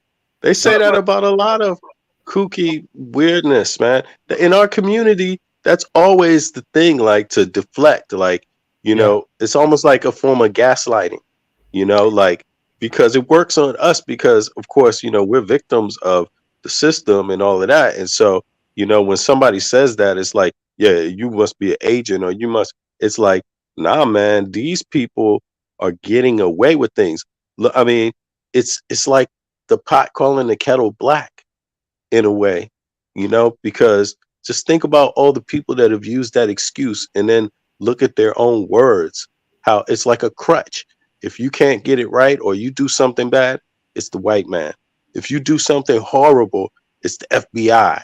If, you know, every single time. And it's like, it's really sad because with us, I think it's just gaslighting because it's so true, man. We have been hit hard. The community, our communities have been hit hard, but these guys use it themselves for their own personal goals. Just play this tape, man. It's so sad. It's sad, man, to hear this man say this, but. And indeed, regarding Malachi York, when I played the video of Tahuti saying that he saw of his own eyes York shapeshift, and he had different heights. He grew taller, then he grew smaller. His whole body structure minimizing to the shape of an 8-year-old boy, and he played with the children. He said he saw that. When I went through the comments, somebody said, yeah, that's why the government won't let him out. So I'm like, right. Okay, all right. Okay. Exactly. The person who invented hip hop, not participated in it. There was no hip hop before Afrika Bambaataa. Let's start there. What the fleazy? Right. That's problematic because if you go with, you know, there's different DJ Kool Herc. Yeah, so Kool Herc, you know, Bam even says Kool Herc is the godfather, the founder. You know, he would be the second godfather, founder, and then the third would be Grandmaster Flash, according to how Bam and a lot of people talk about it. But it's like, what do you mean there would be, you know, that's that gatekeeping. Like he's the, no, he was, look, Bam is an eclectic DJ. I've never been to his apartment. I've never been to his storage, but everybody I know who's ever gone there says he has a huge record collection. I've seen him DJ. He has a vast collection of records that he'll spin. Other than that, you know, his credit is that he established the organization for hip hop, Zulu Nation, and he implemented the fifth element, which is knowledge. So Zulu Nation teaches DJing, MCing, graffiti, b-boy knowledge. So he brought the knowledge aspect, as they would say. But there's other people, like he didn't coin phrase the term hip hop. That was DJ Lovebug Starsky that came up with that terminology, that called it hip hop. You know, it's like even I've been on record to talk about this too. Is like, you'll read about him and says, oh, he was a black spade. He wasn't a black spade. He was a baby spade, and that's due to his age. When you meet black spades that were black spades, they're older than his age, and or he was a warlord. That's in question. In 2014, I have pictures. In 2014, in Essex County College in New Jersey in Newark, there was a thing for hip hop, and the professor of the African Studies department had a panel, and I was on the panel. Now I'm on the panel with Raheem, DXT, and Charlie Rock, and all of them, those three men are saying that Zulu started in 76 and not in 73. And they even told me that they would be open to have a public debate about it. I told Ahmed Henderson, I told another person of the Supreme World Council, and they're like, hey, we're going to do this. They never did anything. So, or that he organized the street organizations, that one I don't no longer believe in, because you can go on YouTube and type in Ghetto Brothers. And when an individual named Black Benji died, when Black Benji died, that organized the street organizations or the gangs, right? You don't see Bambaataa there. You don't see Zulu Nation there. You see it on footage who's there on Hoe Avenue in the Bronx, these individuals. And they were influenced by the Panther Party, and they were inspired by the Young Lords Party. So that was the inspiration, toppled with the death of Black Benji, of organizing these groups. Zulu Nation spin is that it was Bam who organized these groups, and some of them left and became members, or were just associated, whatever. And there's no evidence for that. You know what I mean? So there's claims that's made, and then later down the line, he's the Amun Ra of hip hop. He's wearing Nuwapian headdress. 95, there was a leaked conference call where it was mentioned that he registered Zulu Nation as a religious sovereign organization. You talk about when he went to Lisa Evers, when he went to Ed Lover and Moni Love, who were Zulus, when he went to Rolling Stones magazine, he never went to he didn't go to Amsterdam News, which is a black newspaper. He didn't go to the Final Call. He didn't go to no black media. When that event was on 125th, that Sonetta film, he was not there. Word was put out for him to show up. He didn't show up. He didn't show up to none of that. He went to like safe havens. So there's a leaked audio where there's several individuals on this call, and towards the end, Bam comes on the call. It's on YouTube. And he called all of us bitches for leaving. He said that, basically he was like, Bill Clinton's people didn't abandon him in regards to hold on, please. Just to make some clarity, because I heard you mention something about 95, right? Yeah. When he allegedly said that he registered the Zulu Nation as a church sovereign entity. Yeah. Now, I understand that, a lot of organizations will be registered, like religious groups, religious organization. But from what I've saw, I don't know if they changed it over the years, but legally it will be labeled a church, you see. So I understand that people will pay less taxes if they pay any taxes at all.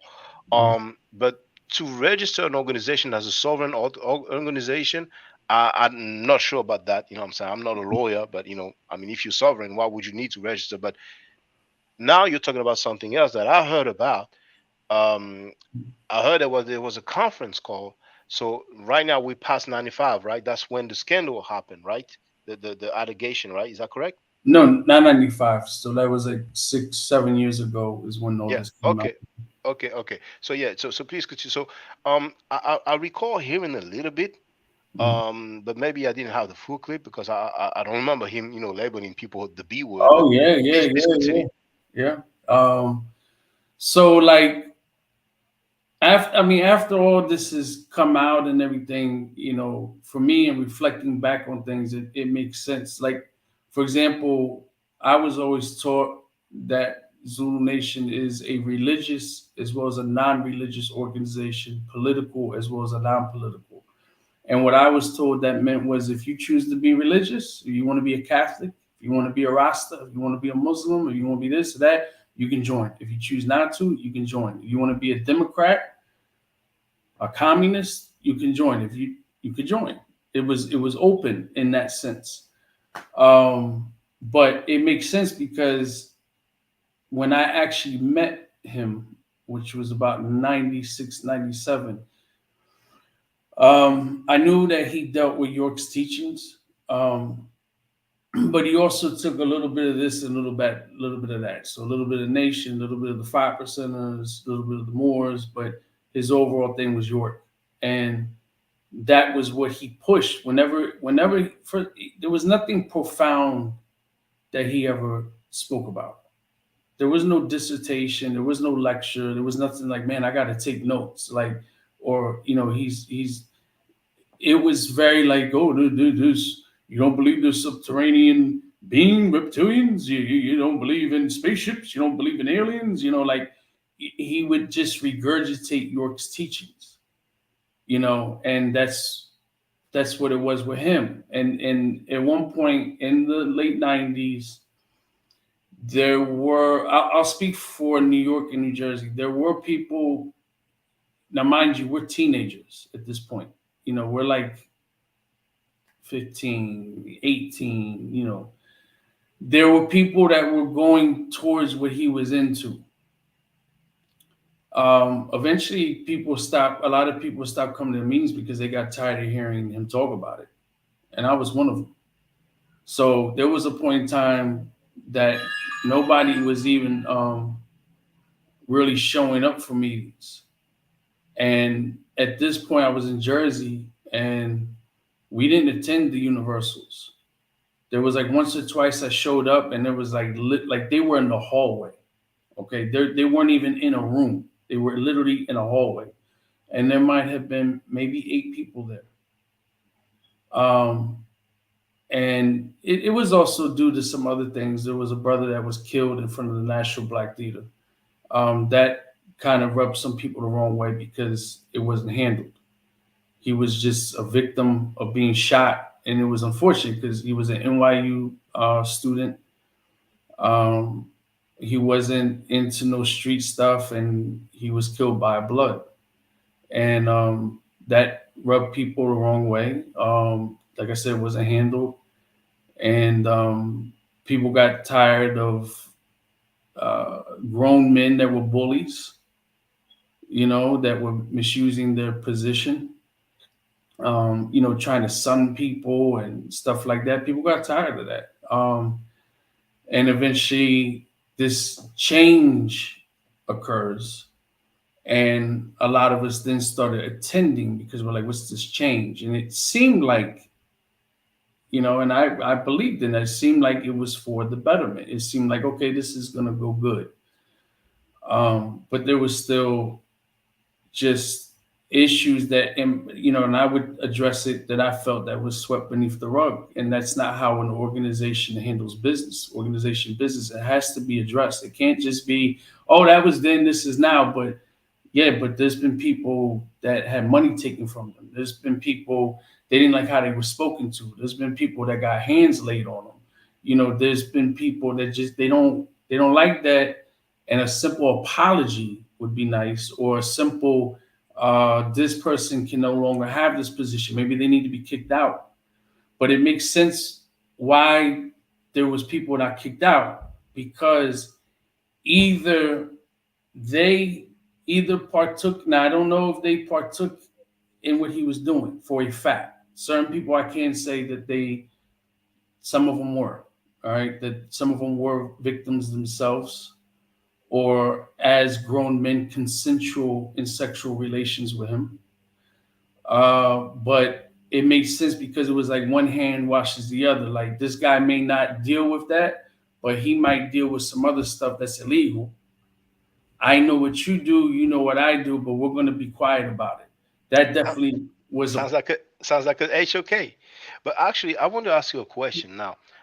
If I understand correctly, when Bambaataa brought the change with the the UFOs and whatever tunnels, or this basically Malachi York doctrine, you did not follow along, right? So No. is it at that point that you were no longer really like a member of the Zulu Nation? No. I was a member, but what I did was, okay, so what myself and some others did was this. We knew that we may have not had positions, but we knew people were getting older. And we knew that one day somebody has to fill those shoes. So I looked at it like, okay, I don't believe in that York stuff, but I believed that Zulu used hip hop as a vehicle, as a means to unify Black and brown people from violence, etc., and used hip hop as a means, as that vehicle to channel that negativity. Okay, and I once believed that it was it was against white supremacy, it was against the police state, and it was about at first unifying Black and brown people, but then became a global thing, unifying humans. I ultimately now and over the years, I don't believe that no more. I believe that he created what he created to execute his sexual deviancy. And I believe all that was a facade. Now, I say that because one of the things that Zulu stands for is knowledge, wisdom, understanding, which they got from the nation of God's earth. So knowledge, wisdom, understanding is man, woman, and child. How can you be pro man, woman, and child, but you're a homosexual? How can you, I don't agree with the theology of the Nation of Islam. I may agree with certain things Farrakhan says here and there. But how can you speak on Farrakhan or Elijah Muhammad or Drew Ali or, certain people, but yet you're homosexual? Now, the thing is that he's a homosexual pedophile. And to me, even if you drop the pedophilia and it was just, okay, he's a homosexual, that was what made me leave the first week of May of 2015, was when I found out he really was gay. I heard. How did you find out? I found out because I was, the last position I held, I was one of the 4 national spokesmen for the organization, or it's a gang code, but supposed organization. And what happened was I noticed that I was seeing some gay people that were members. And I'm like, when I came into it, from what I was told was that gay stuff wasn't allowed, right? So I addressed it to Ahmed Henderson and Muhammad Islam, Muhammad Islam is on the Supreme World Council. Because you got Supreme World Council and you got World Council. And then there was another brother who passed away named Cayenne. Cayenne. He passed away a few years ago. And another brother named Malik, he actually passed away a few years ago. So what happened was I no longer wanted the spokesman position because everything that I was doing as a spokesman, I was doing before I was a spokesman. And the head of the spokesman department, who's the international spokesman, I felt as though he wasn't doing his job because we were supposed to have conference calls. The whole time I'm a national spokesman, there was only 2 conference calls, and I'm the only one on the conference call, along with there was a sister that was taking notes. She passed away. And she was on the conference call, and the conference call lasted no more than 2 minutes. There was nothing discussed. It was like, he got on the call. He's like, oh, yeah, I'm busy. I'm sorry. It took too long. And everything good, Malik? Everything good? Okay. Yeah. Whatever you're doing, you just keep doing it. And I didn't like that.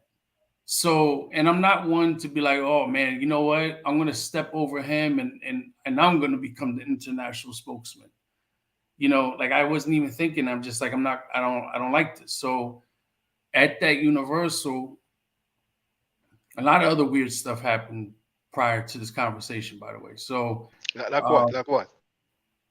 There was I was when I got the national spokesman position, I was a vice president for the Jersey chapter. And then I was asked to I was given first lieutenant for Zulu Warriors. And because I took the national spokesman position, I could no longer have those two other positions. And so I was sitting not far from Bam. Like I'm sitting here and he was to my right within, like if I leaned out of my chair, I could like smack his knee. That's how close he was to me. So there's protocol when you come in a meeting that you have to be searched. And they structure it how the Nation of Islam does is one side is the sisters and one side is the brothers. All right. And there was two people invited that day to speak. And this guy comes in and he was an older black guy with locks and he just looked a little off.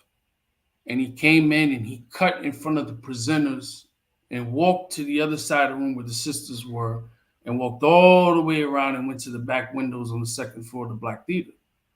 When he came in, somebody should have been there directing him to come make his left and come sit down where the brothers are. Mm-hmm. So I knew something wasn't right. And so another brother went and was talking to him, and I'm turning around and I could hear him kind of like mumbling and saying stuff, and he was getting agitated that this brother was talking to him. And so he comes over and he goes to Bam and bends over and whispers something in his ear, and Bam kind of makes like, what the fuck? Like that was his face, like, what is this? So we're all now looking like, do we get up? Do we grab him? He's not saying things. So we're like, okay, he's not saying nothing. So we're just going to let it be. There's women here. There's two invites here. We're not trying to make a scene.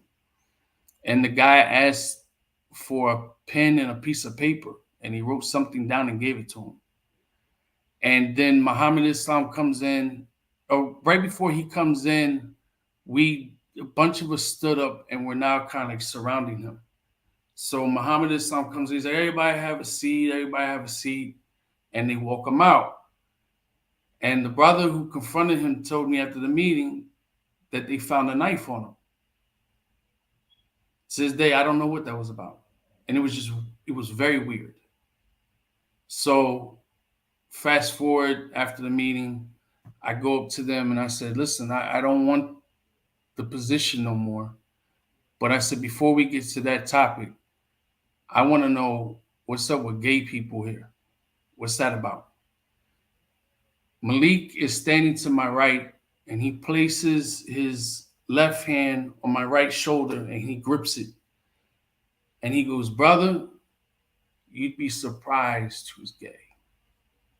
And he opened his eyes wide and just nods his head like this.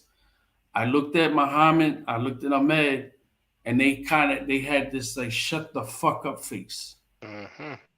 And then they go back to the poker face. I already knew what that was. My intuition was some of Bam. And I literally walked out the Black Theater. That was it. That was it. Like that was it for me. And that just, you didn't have to say anything. Lo and behold, I didn't know anything about the pedophilia. The next month of June, it was weird that summer. Just various individuals would see me and come up to me like, yo, what's up with your man Bam? Like some of them were black spades. Just various people. And there was a brother that came to another brother's house, and he started saying some stuff, but he would never say that he was a victim. He just said that, and he has full of tears in his eyes. And this guy is very lively, very loud. He's the guy that when there's a gathering or a party, he's the life of the party. I see. And he had tears in his eyes, and he's old. He's way older than what he looks. So at that time, he was, I would say, past 45, maybe about 45, 46, somewhere around that. And he was like, Bam's been flirting with me since I was 12. And he goes on to say how in May at Marcus Garvey Park, which isn't far from the Black Theater, which is the same park ISUPK would have the barbecues at. The cookout. He went there and he was told he had to leave the park. He couldn't attend. And that he was being accused that he stole a lot of money from Bambaataa. All of a sudden, after he, No. confessed. This was testified. before. This Oh, was that's before. before. Okay. Yeah. So, but here's the thing: he did take the money, but he took the money over a period of time. So if you've ever been around Bam, there's certain people Bam would give his debit card, his bank card too. So he had access to the bank card, and he would take a little bit here, a little bit here, a little bit here. He didn't deny it. He admitted to it. So he said all that, and I think he came back the next day or the following day, same thing. Then he came back again, and when he came back, oh man, I was with Bam, and me and the other brothers looking at each other like, but you said all that, and now you're chilling with Bam. And he reminded me of a woman in an abusive relationship who comes to her friends for help and all that. And next thing you know, she's back with the dude. Mm-hmm. Right? And so that was when I realized this dude's like a pedophile. Like, there's something, not exactly, like I wouldn't say pedophile at this point, but then over the period, and then with Hassan and with, Ron Savage, and then the audio that's leaked. And, the other things, it's like this, like if somebody accused somebody of pedophilia, especially somebody of his status, that's, the government's so concerned with, right? Why has he not come out and say, this is not true? And I'm willing to sit with anybody. I want to have this conversation. He hasn't done none of that. Well, actually, just for the sake of confirmation, KRS-One said that he called them all liars. Have you ever heard Afrika Bambaataa calling the accusers liars? Absolutely. Okay, so he didn't. I mean, publicly. But not publicly. Oh, okay, there we go. Because I never seen that. Yeah, in-house. Okay. In-house. Yeah. Okay. So, and it almost don't count. Actually, I wanted to ask you. There's that guy, the lively guy who had tears in his eye and said that Bam was flirting with him since he was 13. That was I understand, if I'm not mistaken, that it's the first time you heard a first-hand testimony for someone who said that he was abused by Bam, right? You said 12. Yeah. Or was it 12? You said 12. Well, you know what? I'll say this. There's somebody, I'm not going to say the name. Of course. There's somebody that many of us know of that told me a few years before that Bam liked younger guys. Right now, he didn't say, when he said younger guys, you know what I mean? That could be like, okay, so what, he was 40 years old and he like a 19-year-old? What is younger? So that was never elaborated. But however, when he said that, that's something I kept in the back of my head. You know what I mean? Just like, it was kind of like, and I'll be totally transparent here. Somebody that I spoke to a lot about it was Chuck Morgan over the period of all this. And I would talk to him, and like, he'll tell you, like, there was things that I pieced together, like, this doesn't make sense. And it was like a light bulb. It was the stab. I'm sorry. I did not really catch what you said. Like Chuck Morgan was in Zulu Nation as well. No. Chuck is somebody that I've never met him, but he's somebody that we've been speaking for years. Oh, I get it. So I was finding in him because, you know, he's dealing with York. Of course. And so prior to all this, I mean, I was attacking the Nuwapians. You know what I mean? Like the video with me on Sonetta or Baba TV where I'm on 125th with Prince York, to the video with Inky, to a video. I didn't know that. But okay, so I was. He said something about he said something about somebody that knows something. Everybody knows. He said somebody everybody knows. Yeah. Actually, if you don't mind, I want to ask you about York quickly. I believe he's guilty. Yeah. You probably believe he's guilty as well. Yeah, absolutely. Have you seen Sandetta? Have you seen Sandetta? I believe he's guilty. I just want to say this. And this isn't out of being scared or nothing like that, but I've been down this rabbit hole, right? And not saying that you're the rabbit hole, but I just will not talk about certain people, because I've learned that when you talk about certain people, it gives life, and it's going to be ongoing. It's okay. Let me rephrase it then. Let me phrase it like I've played a video of somebody who publicly defended York for 10 minutes straight. What would be your opinion about that, regardless of who the person is? And I don't know actually if you've seen the video, because I understand you want. I mean, you got KRS. I've seen. You got KRS as an example. He defended Bambaataa 10 minutes straight, 15 minutes. No, that's Bambaataa. But York, the dude defending him, he was actually on the phone with Hassan Campbell. You know, so with all purposes, just so that people.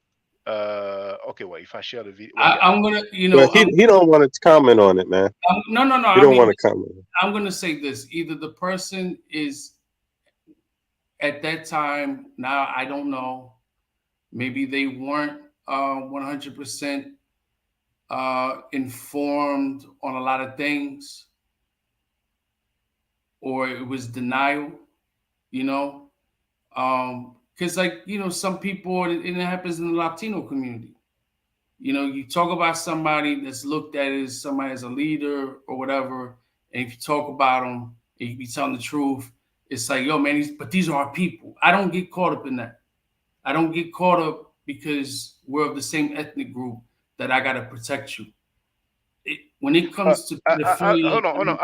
I feel you, but here, so just so that people know, if they haven't seen it, they are free to check the chat, and you will see the guy on the phone with Hassan Campbell defending the convicted child molester Malachi York. So now, you know, you've heard like that guy who told you, okay, he likes young boys. Then you have that guy who actually said, well, you know, he's been flirting with me since I was 12. Did you have other people coming up to you personally telling you that, you know, there was something going on with Bam and them? With them, no. But with other people, yes. But again, that occurred in the summer when I left. Now, a lot of us, when we were teenagers, I heard he was gay. Never heard about the pedophilia, but I heard he was gay. I didn't believe it. And I'm going to tell you why I didn't believe it. I didn't believe it because I looked at it as, one, people were jealous of him because he's the second founder of hip hop. He's an international DJ. He has his organization. They're jealous. They're envious. Two, some people don't like to have their significant other exposed. Some people don't like to have their personal life exposed, right? They want to keep that private. Then I looked at it like, okay, that not that I know if he has children or a woman, but maybe when he travels, he likes to be with a bunch of women. You know, maybe he's not the type to be like, I want to be in a settled down relationship. Toppled with the things he would talk about. That even at that time that, you know, he was about Black people, the uplifting of Black people, the Black family, you know, and all these types of things. So I didn't accept that. And it wasn't something that was constantly spoken of. It was something that was in passing, you know, and I didn't get wrapped up in that, you know, and tons of us did. However, when all this stuff has come forth, you know, over and over again. Yeah, it's like it's a thing of like one of the first to leave from my age group of people that I knew since we were teenagers. So you had some people that didn't believe it. You had some people that was like, I don't know, because this could just be rumors. This could be slander. So I'm going to stick around to find out. But for me, the things I found out, and I, even before that, the stabbing situation just made no sense, because I'm like, when I would hear them say that, I'm like, look, Ahmed Henderson said that he had chest pains. There was no chest pains. There was a stabbing. So what is the cover up? That right there is like a red flag, you know? So that was kind of like, you know, the end for me right there, you know? And I get it. Well, thank you for you know, giving us this info. I heard V Bennett say that, you know, you spoke with Layla Wills. So you surely heard that there was a civil case regarding Bambaataa, and from what I understand, Bambaataa did not respond to any summon or any court proceedings. So there's a possibility that the judge may find him guilty by default. Now, do we have any time frame of how long the judge may? No, we don't. We don't. Okay. not That's that I'm honestly aware of, no. Mm.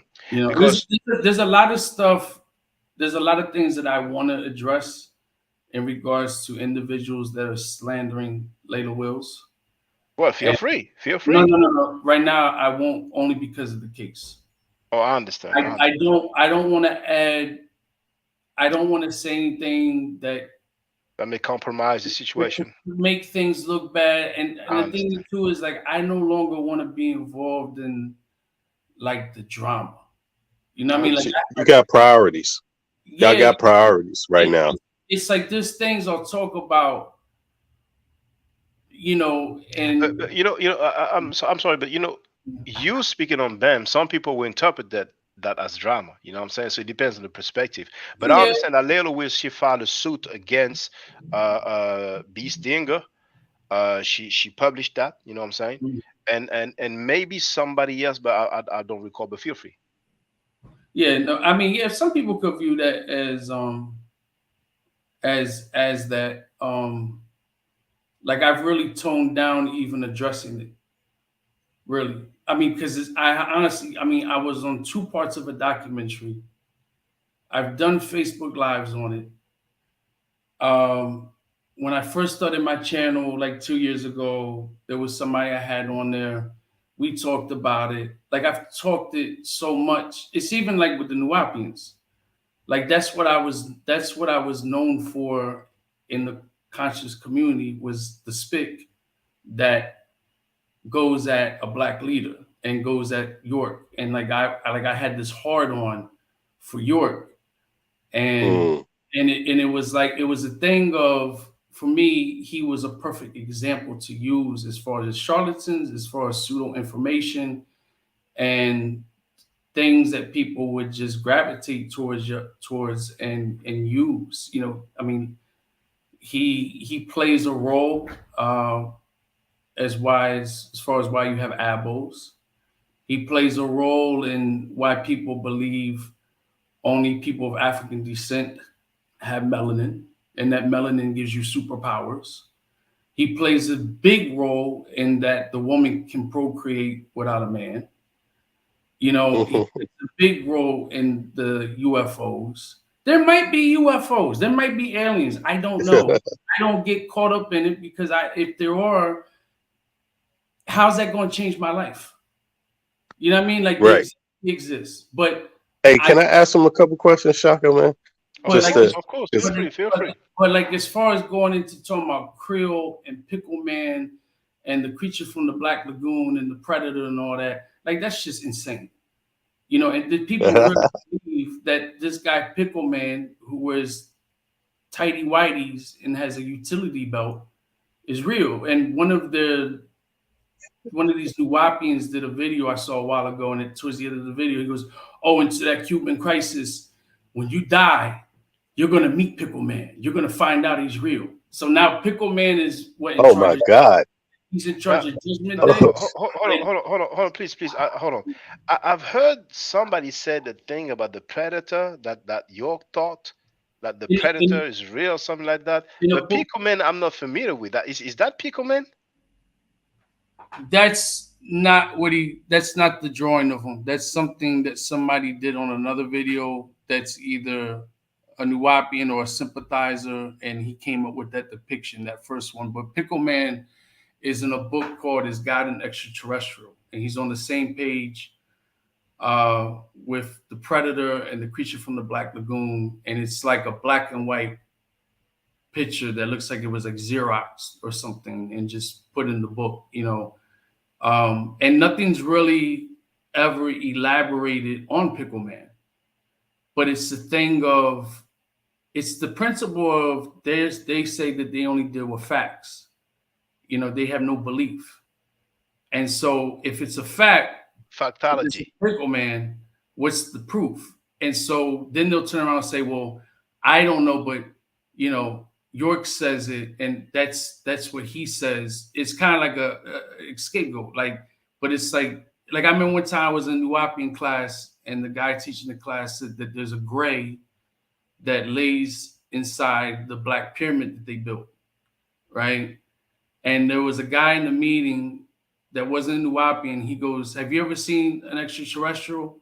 And the guy points to the wall to one of the pictures they have. He goes, "Yeah, right there." That was his proof. You know what I mean? So it was just, you know, and in a way I kind of regret doing the whole York thing, even addressing him, because it, in some ways it backfired on me. How did it backfire on you? Because it became a thing of my complexion and ethnicity versus what I talked about. Oh, so they use the fact that you're black against you. Is that what they did? Yeah. And well, so we have Katazar in ISUPK. You know, he's clearly not black, but he gets a pass. I mean, he's half Puerto Rican. You know, like look. I don't agree with the teaching. Yeah, but brother, Puerto Rican doesn't mean black. You know, Ricky Martin is Puerto Rican, isn't he? Well, it depends on the percent. It depends. There's some people that's Latino that may not have African in them. But, you know? But if it wasn't that, it would be the FBI. Yeah. You already said that. If it wasn't that, it would be the FBI. You'd be an agent. If it wasn't it, it would be something else. I've already been classified as an agent. You know what I mean? I've already been classified as like somebody made some book recently called Lightning from the East. Gaslighting from the East, like Chuck. And I'm in the book. There's a picture of my face in the book, you know, and I'm a disagreeable being. Like a bunch of people, whoever in the conscious community spoke out about York is in the book. The picture, we're disagreeable beings, we're agents, we're this, we're that. And it's like, but you're not addressing what I'm talking about. Like But you know, I'm sorry, I want to reassure you. I was labeled an agent as well. Now they didn't put my face on the book, not yet. But the Amara Squad and them, you know, like over 10 years ago, they were implying that I may be an agent. I had people in comments saying that I was an agent, that I was working for the Mossad.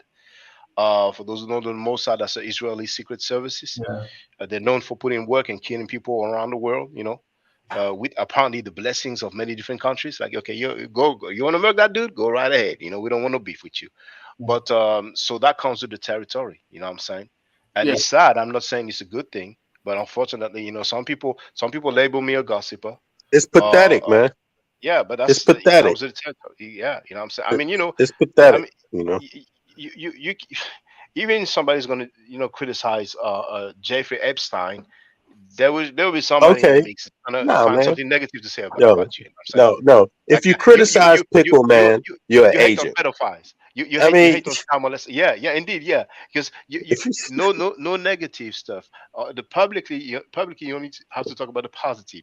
hey, You leave you leave what's up with bad and you Pickle say what's Man. good. You know. If you up with Pickle Man, you good. If you You're down with good. Pickle Man, you're an agent. You know? Or if you up with Pickle Man, your color don't matter. But if you down with Pickle Man, then hey man, your color matter. All But of see, a But sudden. check this. Yeah. The ironic part in this is that in the 90s, when I used to attend Nuwapi meetings, again, I attended the meetings because I wanted to hear from their own mouth what they taught. All right. I was invited to go to the land to the Halloween ball.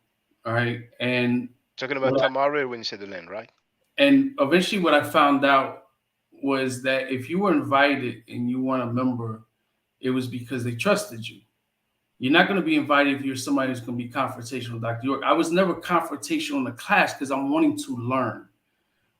Well then you can speak about it all you want. If they invited you, if you bought a book, you can speak about it. That's my thing with them is that not saying all of them because I didn't meet all of them, but I was invited to be a member. I was given the application for what is that? The Green Sufi, like one of those secret societies he had. You know what I mean? Like I was given an application. I never filled out anything and submitted it.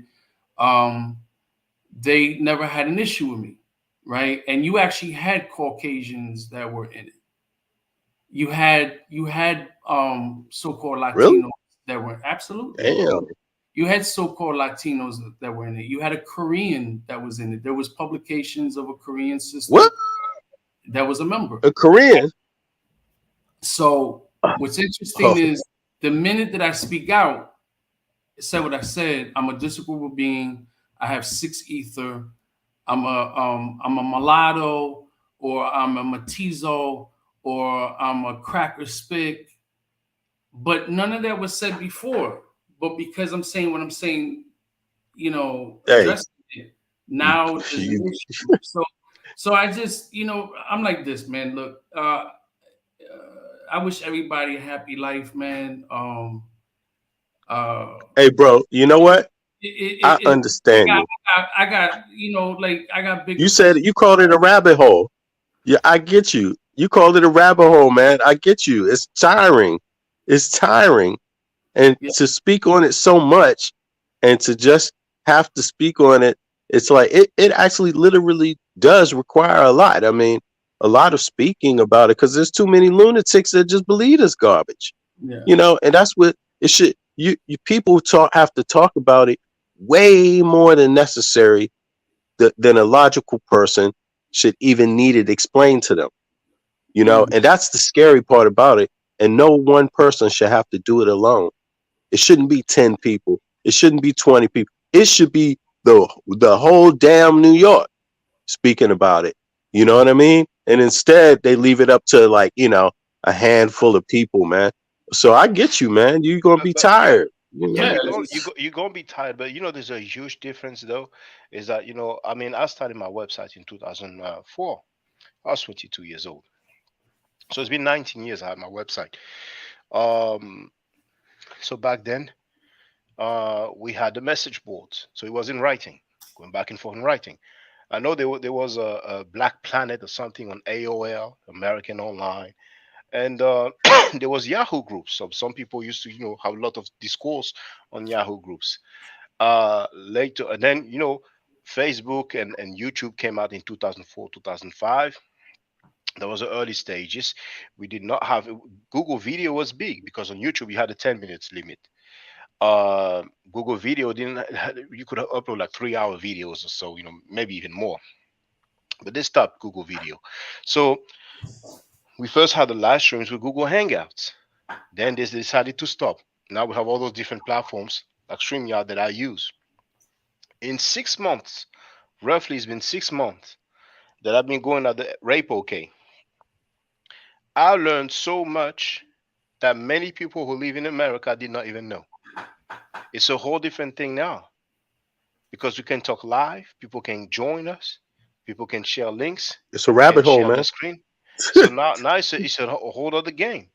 And that dude, you know, who has 183,000 subscribers on one channel and about the same amount on another. Well, actually, the other one is actually 190,000, if I'm not mistaken. He has 300,000 subscribers combined. He made several live streams going at me, going at V Bennett, going at Young Heru, you know, and one also going at Ching Ching. You know what I'm saying? So it does bother them. Just so few of us deal with facts. So, Shaka, yes, brother. let me ask this brother some questions, though, man. Yeah, I'm sorry to interrupt you, man. No, it's okay. Because the only reason why I interjected is because, you know, I could kind of understand where he's at. Also, it's like because he, you know, the trial is very important, and so to even stoop down and start talking about this other clown is just like he said, it's a rabbit hole, man, and it's like, you know, one thing at a time. But check this out. But yeah, but because you know they like that trial is so important, man. But check this out, man. I wanted to ask him something else. Just a series of questions, man, if you don't mind, and Cuban crisis, and just, you know, a quick. If you don't want to speak on that, just say so, and then I'll move to the next question. Right? It's not an issue for me, right? Are there more people that the public knows that, you know, have been involved with any type of deviant behavior with the Afrika Bambaataa stuff, or have been implied to be involved with it? That the public knows or doesn't know? Yeah, like people that are known in the public. People that are famous, people that are famous, people that we will all know. Like, I mean, that would know more about what's going on with Bambaataa in terms of victims. Have heard things about victims, have been victims themselves, maybe stuff like that. In your mind, there's people in Zulu that it wouldn't shock me if that they what? It wouldn't shock me if there's certain people that I have take a position on, in my opinion, but not anything I would publicly address, because then it would be a thing of presenting evidence. You know what I mean? So it's, in my head, it makes sense. But they're stars. They're stars, or the entertainment industry, or what? Yeah. Okay. Is it more than a handful or less? Off the top of my head, if you don't mind me asking, man, because I know, you know, I don't want to make you a target. No. Off the top of my head, one of them I could definitely say was involved with him. Now, as far as him with other children, I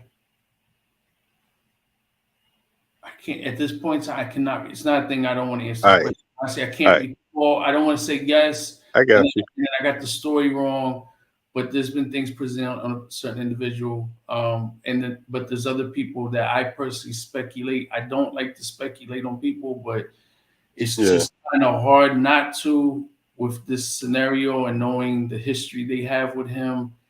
They're dealing. Yeah, KRS give a lot to speculate about.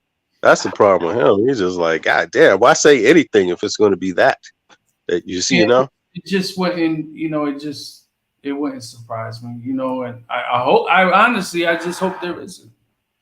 I really hope it's not true. Yeah, I got you. Now check this out.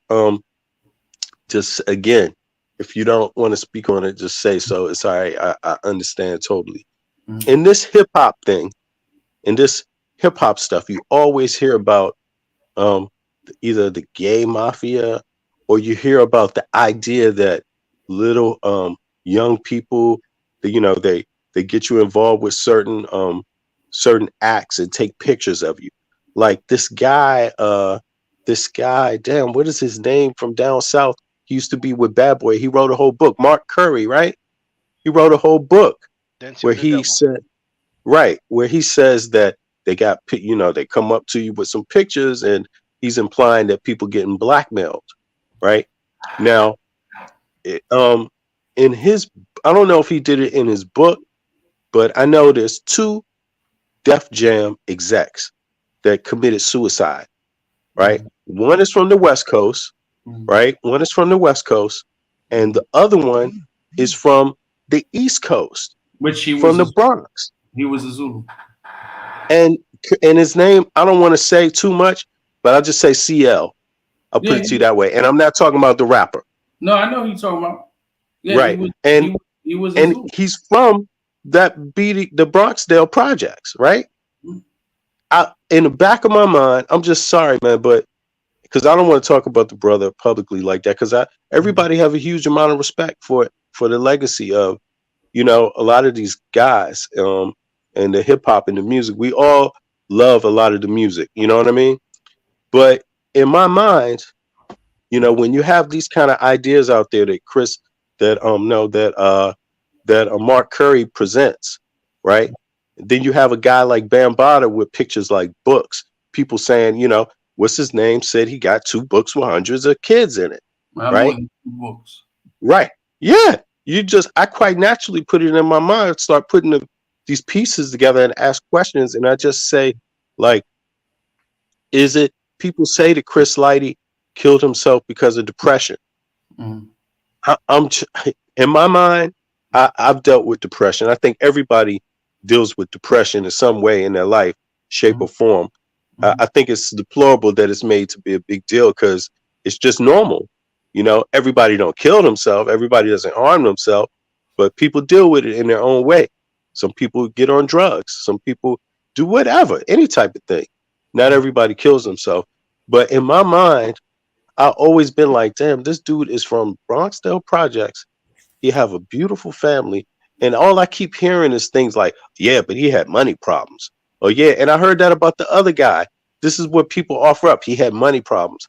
I'm like, money problems? Why would I kill myself when I'm an exec, when I have all this history behind me and all the love of the industry? Why would I kill myself over money? I can make more money later. And so in the back of my mind, I always thought, especially like Chris Lighty, could his death have been a part of something like that? Because somebody had blackmailed him. Because, you know, because I could see that, like somebody holding up some pictures, you're going to destroy my whole life. Maybe you destroy the image that my kids have for me. You might destroy the image of my lady or anybody. Just, you know, I don't know, bro. I just thought I'd ask you because you're from New York, man. I mean, I'm aware of who he is. I've never met him. I don't know him. You know, I know he had a very important position in the music industry, and he committed suicide, and that he was from the Bronx and he was a Zulu. That's all I know. As far as anything else, I don't know. And like, that's just my honest answer. Like, I'm not even going to speculate on it, because like, I believe there's conspiracies. Like, you know, Malcolm's assassination was a conspiracy, right? But I think sometimes people come up with these conspiracies and can go a little overboard, right? Like, it always has to be something else. He may have really committed suicide because of depression, and it had nothing to do with that. So I honestly, I don't know. You know, I've never really heard anybody talk about it. And like, I mean, the other thing too is like, even though I met like pioneers or founders and stuff like that, it wasn't like I ever knew them. It was like a thing like, oh, we see each other. Hey, what's up? How you been? Maybe a day, or maybe just like peace. But I'm not going to say and act like I know things about secrets that go on in the music industry, because I don't. I really don't. Okay. Yeah. Okay. Yeah. Yeah. I understand, man. I understand. And so with the going back to Bambaataa, do you think how many people, or have you heard of other people having access to that so-called book or those books that, like Hassan Poppy Campbell claimed, he said he's seen them? Other than whatever was stated on social media, like I do know it's more than 2 books, and that's about it. I don't know anything else. May I ask how you know there's more than 2 books? From a source that got that saw it. It's not that they saw it, but from sources that have seen it that are reliable sources. I get it. Thank you. You know, and that's all I can go with on that. I understand. Actually, I'm surprised because I heard about 2 books, and now today I'm learning that they apparently. I mean, I don't know if it's 3.5. I don't know if it's 2 1/3, like a part of the book got burnt or ripped up. But I mean, it makes sense because when you look at like a pedophile or a serial killer, they keep trophies. Yeah, and indeed, a lot of pedophiles are caught with like hundreds of pictures of children and sex stuff. Uploaded, downloaded in the computer, stuff like that. Yeah, and there's a mayor of a city in France who was caught with like hundreds as well. And but the things that usually when they get caught with pictures or videos, they get suspended sentences, because they did not commit an actual act. Now, if they happen to distribute it, it may be something else. But keep going. Go ahead, Bennett.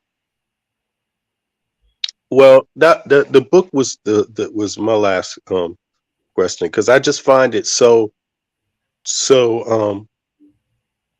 troubling. Like, you can have the idea that there's 2 books or more possibly of hundreds of people, young people that been involved with this man. That's got to be like all those people in those books. They have to be like pretty scared, like, or pretty worried, because God damn. Because think about this. We've heard of Hassan Campbell, we heard of Ron Savage, and whoever John Doe is. But I know for a fact, people I know that are survivors of Bambaataa that people don't know about. And to be honest with you, I'm talking about I may be found out in maybe 2 years ago. And even though I wasn't molested ever or by BAM or whatever, at the end of the day, those of us that weren't, we were still warped, victimized, because we were victimized, right? We were exploited in the sense of our conviction, and we put in work. Yeah. And let me tell you something. Like I'm for the cause. I want to paint the picture like this. There's things I won't talk about, but it's not a thing of I'm scared, I want to hide. It's a thing of respecting other people that can find things in me. And I know that was a confidential conversation, but I'm comfortable saying this was said.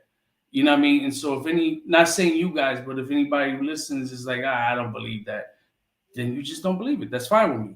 It's not changing my life.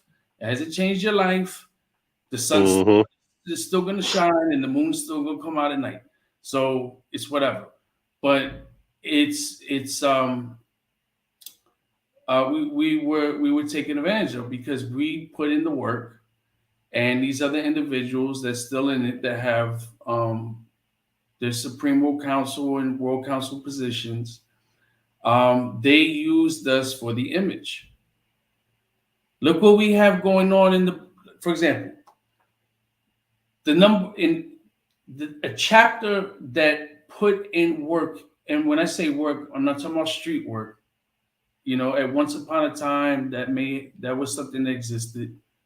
you know, fighting and all that type of stuff and stupid stuff like that, right? I'm talking about community work. I'm talking about going to school, speaking at schools, you know, community forums, speaking to street organizations, to try to establish peace amongst them. A lot of things, right? These individuals didn't do that. We did that. So like a chapter that was real big on doing a lot of work was the Brooklyn chapter, chapter 9. Chapter 9, after all this, they shut down. There is no chapter 9. Most of all the chapters that they had in the States are done.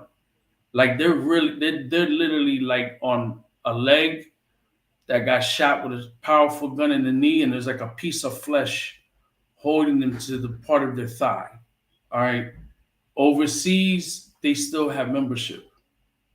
There's certain countries, Australia, New Zealand, some other countries that shut their chapters down because of this. So they used us. So we were taking advantage in that sense, and because we, you know, really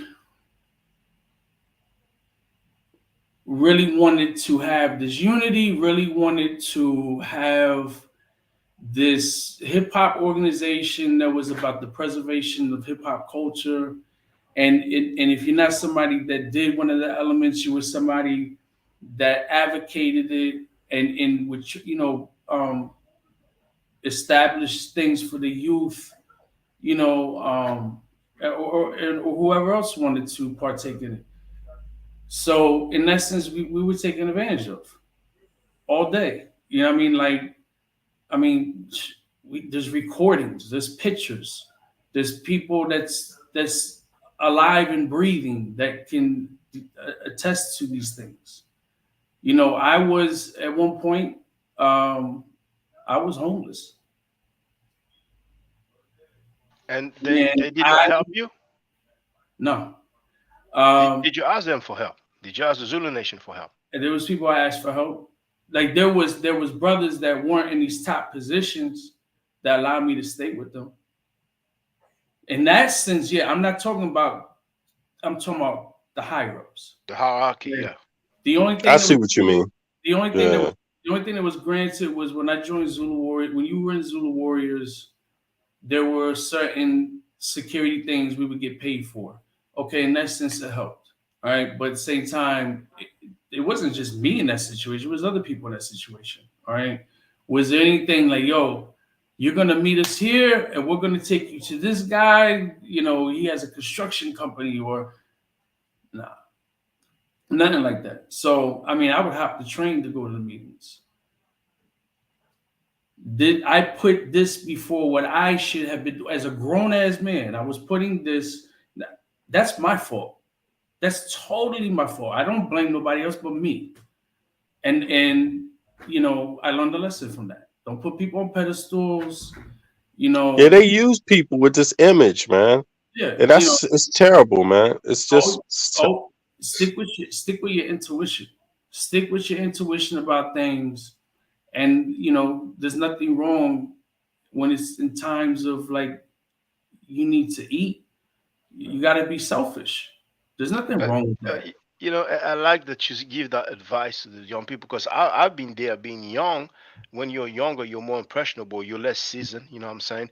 And when you discover some things that you haven't heard about throughout most of your life, and you have some people, you see them with a certain image, and the people around them also see that person with a certain image.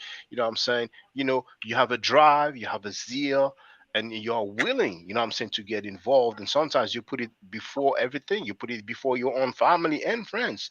You know, I had some childhood friends that I wasn't even kicking it with like that. You know, when I was deep in the information, stuff like that, and come to find out the people that I consider brothers and sisters, you know, some of them were real foul, you know what I'm saying? And this is one thing, you know, it's a good advice to the young brothers and sisters. And sometimes I guess we learn through mistakes, you know. But if possible, try not to put people too much on the pedestal. I mean, you know, there's no such thing as too much on the pedestal. So once the pedestal, yeah, go ahead, brother. It wasn't a thing like with him. It wasn't. Well, let me say this. I wasn't speaking for me as far as putting people on pedestals, but there's people that do. Like that much I knew. But as far as like the time, the Who's effort, doing the community money. work? it's that, and it's like you know, people are just gonna believe, and people are gonna do what they do, and all you can do is, you know, say something or have good character, and maybe that character can be like, yo, like I respect that about him, or I respect that about her, and that can change you, you know, because you might start reflecting on yourself and seeing a quality that you don't possess that person has that could be beneficial for yourself. So like it's that's why I just don't get caught up in the going back and forth.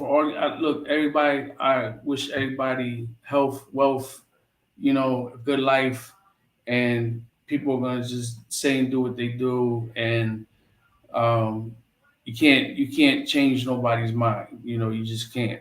They have to do it for themselves. So that's why I'm kind of, you know, I'm avoiding talking about things and people, because there's no hate in my heart towards nobody, not like that. I just agree to disagree on things, and it's not just one person; it's several people. You know, there's people that I was close to that's still in Zulu Nation. I don't talk to them. I don't talk to them. I hope they wake up and see what it is, but they're just very naive, you know. And I don't have time to hold people's hands. Like I've tried that before, and it got me nowhere. But I have to get myself out of a hole. So I had to get away. You know, I had to get my life together. I got my life together. You know, and you know it's I mean it's other things too. You know, like I practice Ifa, so Ifa requires good character. So it's just a thing of that people be. You know, if it's meant to be, it's meant to be. If it's not, it's not. But you got to work on yourself. And if you have a family and those close to you, you know, these are the people that you concern yourselves with, you know, and outside people, you know, it's just a headache. It's a headache, you know, and I just don't want that. I don't. You know what I mean? Like I want to do my YouTube channel and I do it here and there, you know, and it's like I'm not trying to be on there and going at people, and I'll go at topics, you know. Yeah. I might, like, I address John Leguizamo. John Leguizamo's not gonna watch my video. Fat Joe's not gonna watch my video. I address them. Like, you know what I mean? But it's topics and it's things that people in particular, like Black Latino type stuff, I address because I hear the argument, particularly, you know, in the conscious community or whatever, and there's valid arguments that are made towards the so-called Latino community. So I'm not gonna play bias in this, you know, and I know there's never gonna be a unity that's utopic, that's romanticism, but at least you know, at least being able to unify with those that are like-minded, you know, and be whatever, you know, friends, you know, doesn't even have to be nothing about we allies. No, we're friends, you know. But I just think that's kind of what I do, you know what I mean? Like, I'm not gonna get into for Christ's sakes, Hebrews and Kemet. You know, I'm not gonna get into that. Yeah. I'm not gonna get into I'll address apples here and there, but like even that, like, you know what I mean? It's just But in New York, you can't help it, man, because in New York, there's a lot. It's like, come on, you're talking about hip hop, and they always said blacks and Latinos had, you know, basically have a lot to do with hip hop, the emergence of hip hop, and I don't know if the terminology is right, Latino necessarily, but you know, America, South America, the Caribbean islands, you know, and like they played a role, but they weren't.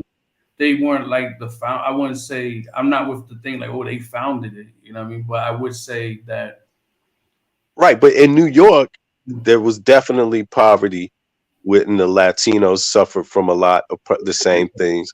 You know, come on, man. There's like crime, you know, poverty, these kind of things. There was some real similarities, you know, and people don't have to pretend like none of that stuff didn't exist.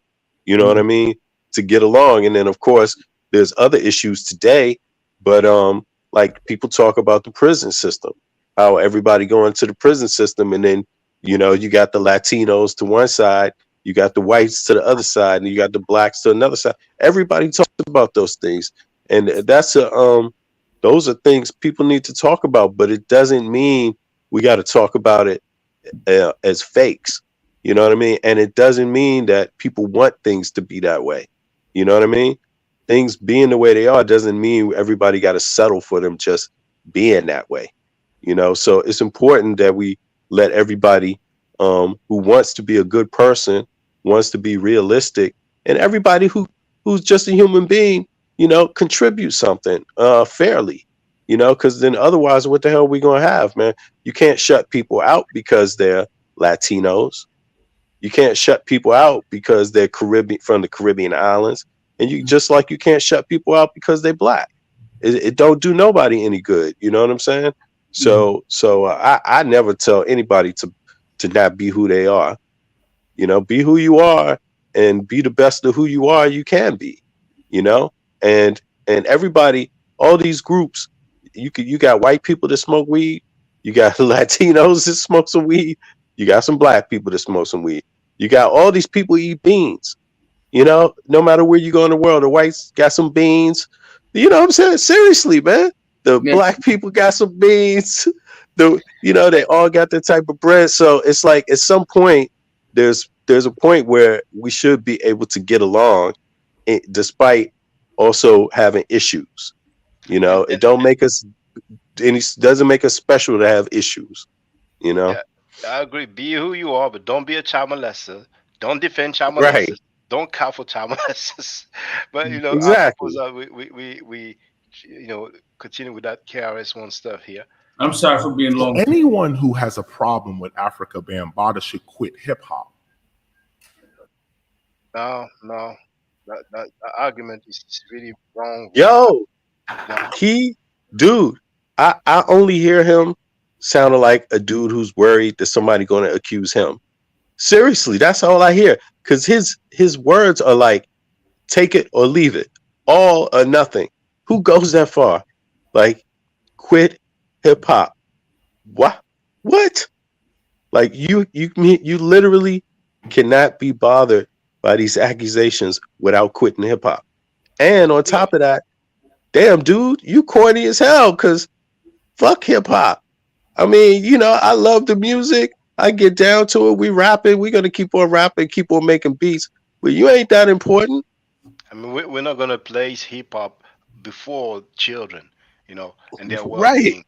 But on the flip side, that could be interpreted as, well, if you're down with hip hop, you have to be down with everything that goes along with it, including the child molestation. No, we can. You know, I like hip hop.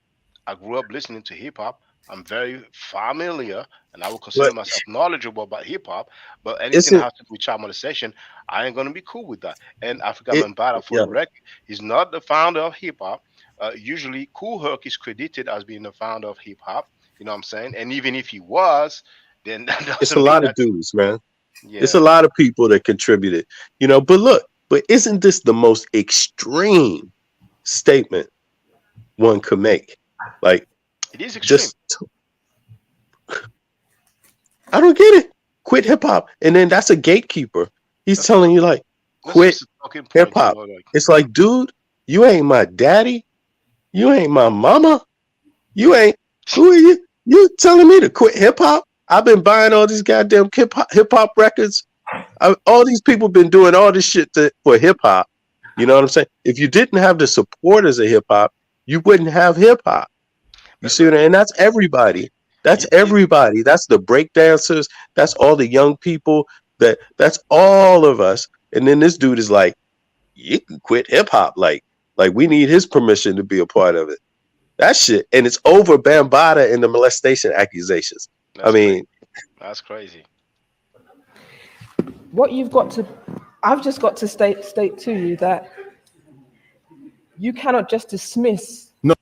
Now, for the record, I'm going to put it back so you can hear the reaction of the crowd. It's not that loud, but some of them are laughing, some of them are talking. You know, obviously they feel the same way as us, like you're going too far right now. Yeah. Or like we said today, you're capping too much. So anyone who has a problem with Afrika Bambaataa should quit hip hop. What you've got to, I've just got to state to you that you cannot just dismiss. No dismission. No. But when you say you could care less, that's exactly how it's. No. Let me tell you what I can care less about. Accusations and gossip. KRS does not get involved in that. Show me the evidence, and I will definitely have justice done. But if it's historical, the evidence is very hard to acquire. Then why say it? But often because of the culture upon which you'd have to enter to actually confess such a confession is to a minister and a priest. When you have a leader, that's a Moorish type of, playing with words, you know what I'm saying? I mean, you don't confess only to a priest, but it's all good. Let's continue. When you are out to destroy your own leadership, others that do read and do study and are on the front lines of the revolution itself, like me, you don't take. Yo, stop it right there. He's at the front line of what revolution? Yeah, no, but he's like, see, I think you hear it's his own words. And how I hear this is like, he's more concerned about himself. Me, people like me. That's why it have to stop. We can't have allegations because of me. Like, when is the allegations going to start coming to me? Like, I'm just like, whoa, dude. I mean, that's how I read it. I'm sorry, but that's how I read it. I don't have no proof, but I just think it sounds so strange. It's the strangest thing. I would not even expect Afrika Bambaataa to sound this strange. They're effing up his money, brother. Yo. Accusations likely. Now, no, I will say unequivocally right here, right now, I hope for healing. As I wrote in my statement, I hope for healing for everyone involved. First, for those who are accusing Afrika Bambaataa. Accusing. No evidence, no convictions. Okay, but we will at least give you the benefit of the doubt. You made these accusations against Afrika Bambaataa. Okay, no problem. Bam, deal with that. I just think for balance that both perspectives should be given a respectful acknowledgement. Not against Afrika Bambaataa. They're not Afrika Bambaataa. No one's untouchable. No, yes, you are. We have to learn that. Yo, we have to learn that. No, our leadership has to be untouchable. That's getting worse. As it goes, it's getting worse. Over pedophilia accusations. Even regardless of what accusation, for him to say that our leadership has to be untouchable, that's a horrible statement to make. So basically, no matter what they do, whether it's money embezzlement, whether it's taking advantage of people, having people killed, or having sex, raping children, sexually abusing children, but it's okay, man. He's just capping, man. When people cap, that's what they do, man. Or they're not leaders. They have to. Here's an example. Right now in America, there's a robust election going on between Trump and Hillary Clinton. Bernie Sanders just burnt millions of people that were voting for him. Millions, okay? He just sided with Hillary Clinton, okay? Do you see the game that's being played against us? Put us to the side. We have our own little petty differences and this, that, and the other, and so on. Okay. But check out who wants to kill us. Check out who's shooting at us. Check out who's locking us up. You see how they do their leadership? Their leadership rapes people, kills people, does all lies to people, lies to the American public, and they still go, but wait, we could debate their shortcomings, but they still the leader. And now we're debating our quote-unquote shortcomings, the child sexual abuse. And, you know, for the record, since there is a case now, we don't have any time frame of when the judge will decide or not to convict Bambaataa by default. If there is a conviction, I'll be curious to know what KRS-One will say. I guess he will say, well, you know, there was for false accusation, Trump charges, you know what I'm saying? But it's funny to me that, you know, I haven't heard him yet saying, you know, that he's standing against child molestation, that, you know, if that happens and people should speak out, this is very serious. He's always defending. He sounds like polite, yo.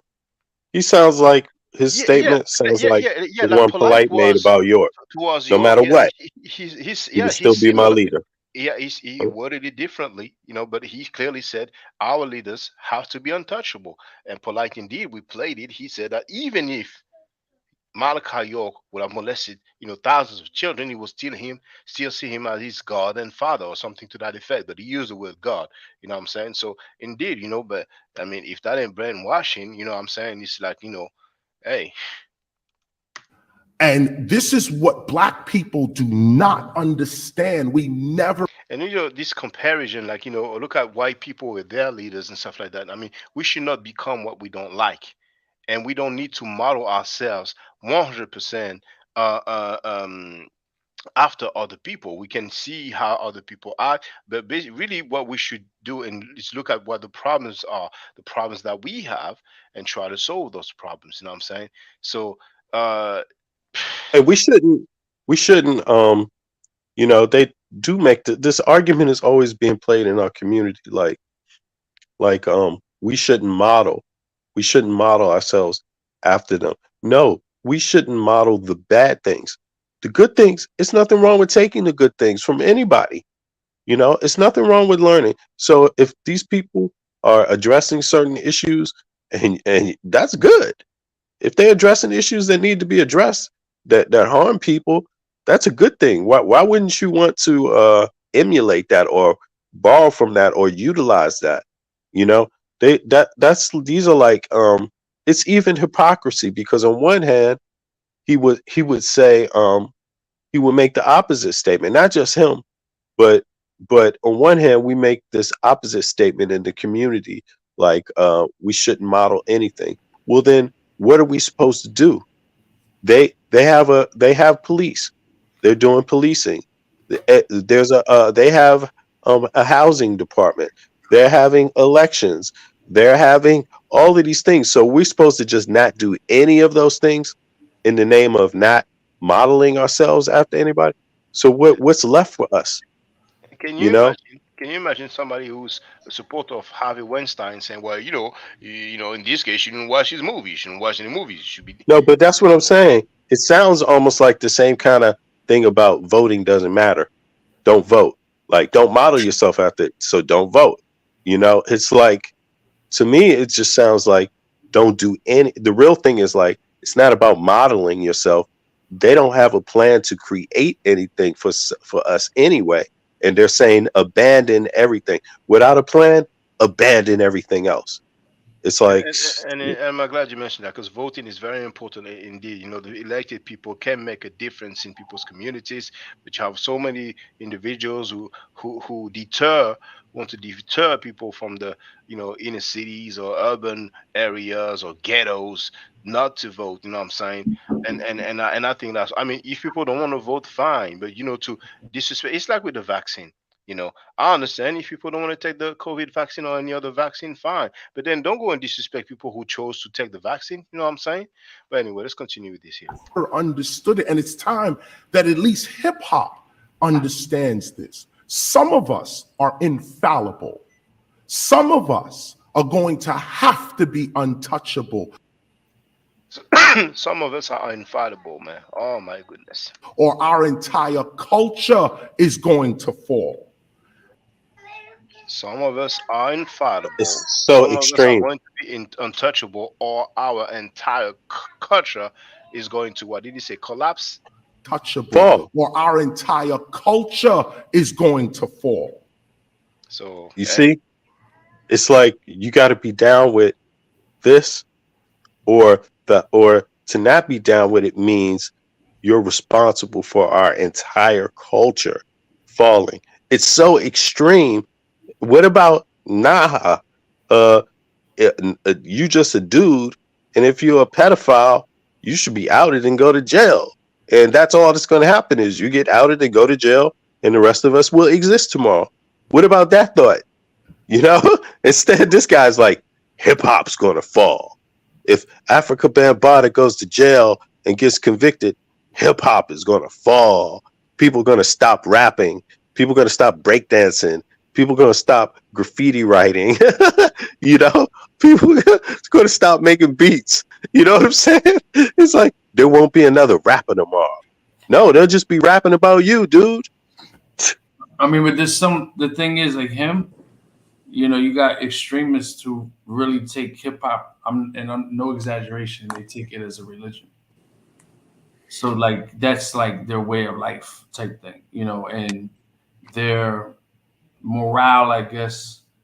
I don't know. I guess it comes from the fifth element, knowledge. So they take from here and take from there or whatever. But just fanatic. Yeah, he It's sounds fanatic, like a fanatic, yo. indeed. Well, the brother Afimi Wuna, feel free to speak, brother. How you doing? Hey, good morning, everybody. Or good afternoon. What's up, Florida Haitian man? No, it's Jamaican. Oh, Jamaican, Florida. Sorry. Oh, damn. Hey. It's because everybody accusing Jamaicans, man. I forgot. Yeah, Where he's you non at? he's non FBA. Where you at in Florida? Around Fort Myers. Okay, I'm not far from you. Yeah. Yeah. I was not just with this interview that you're playing, but it from a long time ago when I heard KRS's response, it was so disappointing to me. It was so disappointing to me because I was a fan of that dude. And it was late in the game when somebody hit me to a song that he had from back in the day about like having a relationship with some 12-year-old girl or something like that. 13 ain't good. Oh, okay, 13. If I was the woman that was interviewing him, when he said what he said about having evidence, I'd have just been like, what would you accept as evidence of Bambaataa molesting children?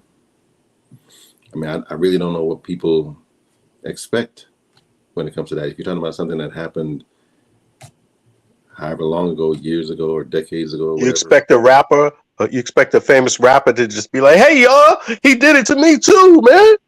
You know, it's like, come on, what do we expect? You expect a A&R to be like, hey, man, Bambaataa got me also, man. Yeah, man, I'm one of the kids in the pictures. Yeah, y'all. Then he will tell the rapper, was it evidence? Was it proof? Your testimony doesn't matter. It's like, I seen it myself, man. I mean, what does he expect from these people, man? It just is so bizarre, man. Go ahead, Afimi. No, go ahead. Nah, that was basically it. Because I'm a fan of hip hop, especially that little stupid stuff he just said about you got to quit hip hop and whatnot. I mean, I'm 44 years old. I'm not out here looking for no record deal or nothing like that. But you know, I grew up writing lyrics and stuff. That's my thing. And for somebody to say you got to quit hip hop if you don't matter of fact, Afrika Bambaataa is not even a part of like my development as a rapper. I know nothing about him except for his name. Really, I was. No, I'm sorry. Yeah, but he said that statement. You're not down with Afrika Bambaataa. Quit hip hop. Hip hop should kick KRS in the ass for saying that. That's. Bro, there was a point in time last year was I caught the end of Clubhouse when there was a lot going on Clubhouse. So I typically was always in the hip hop rooms where there would be pioneers, and you know, people, known people. I mean, you go on one day and it's MC Hammer's on there, kids on there, you know, like they're just there talking, you're listening. So there was, you know, there would be things discussed. They had the conversations about blacks and Latinos in hip hop. They had the conversation. They didn't have the conversation about Bambaataa. All right. Leda Wills jumped on there one day. I told her to come on there, and she went on there and she shut the room down. Like they ain't say nothing. Zero. So, but you know, they had all these hip hop type conversations. But point I'm getting at is kind of getting to what Lawrence, because you know his name is Lawrence Parker. It's not Chris Parker. Chris comes when he was with the Hare Krishnas, when he was homeless. So he used to be with them when they would serve people, homeless people. So he got the name Chris, KRS, short for Krishna. So like if you ever hear him talk too, he talks Krishna consciousness, you know, as well, which is Hare Krishna teachings. But he contradicts himself because he says Bambaataa created hip hop. You know, if you know, he doesn't deal with allegation, he doesn't deal with hearsay basically. And you know, if you're not down with Bam or whatever, you need to leave hip hop, resign. But then he says, basically, he alludes to if there was evidence brought that he should be dealt with, right? But then he says, as you heard, he says, basically, individuals have to be infallible, right? And untouchable. Untouchable, right? There's the image. There's the brand. This is what it has to be about, because he knows that once people begin to really acknowledge the fact of this, and if he's a founder of hip hop, if that is indeed the case, that's a big stain on hip hop. That's a very big stain on hip hop, because now it raises the question, which y'all asking me, was this person into it? You know, was that person into it? And it just raises the question. I mean, since all this is going on to the Melly Mel, like I've seen these guys at Zulu anniversaries. Everybody knew. So if everybody knew and you got young people here, why aren't you telling us that you know this? But yet I'm seeing you taking pictures. I'm seeing you hanging out and smiling and you having a good time and you coming to the barbecue. You're doing all this stuff. And they're scumbags. They're scumbags because they actually knew and just didn't say nothing. But now I guess they feel, oh, I can say this. But like, that's messed up. You know, it is messed up. It is messed up. And I'm glad you told me about this, because I only saw the one from the Breakfast Club. You know what I'm saying? I'm sorry, not Breakfast Club. Drink Champs. You know, and I'm just appalled by what I'm hearing. But let's see what else he I mean, dang, this guy, man. Our culture cannot fall on the accusations of 4 people. That's weak. The culture's not going to fall on the accusations. No, it almost has. He's trying to diminish the situation, you know what I'm saying?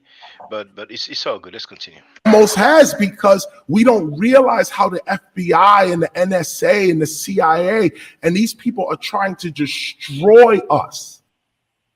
Many people do say that the CIA operates overseas, but you know, I guess, you know, it's just those are just talking points, you know what I'm saying? So if you know that you have government and corporate agencies trying to destroy, first of all, not only are they trying to destroy us, they're trying to destroy Afrika Bambaataa. Okay, they're trying to kill him.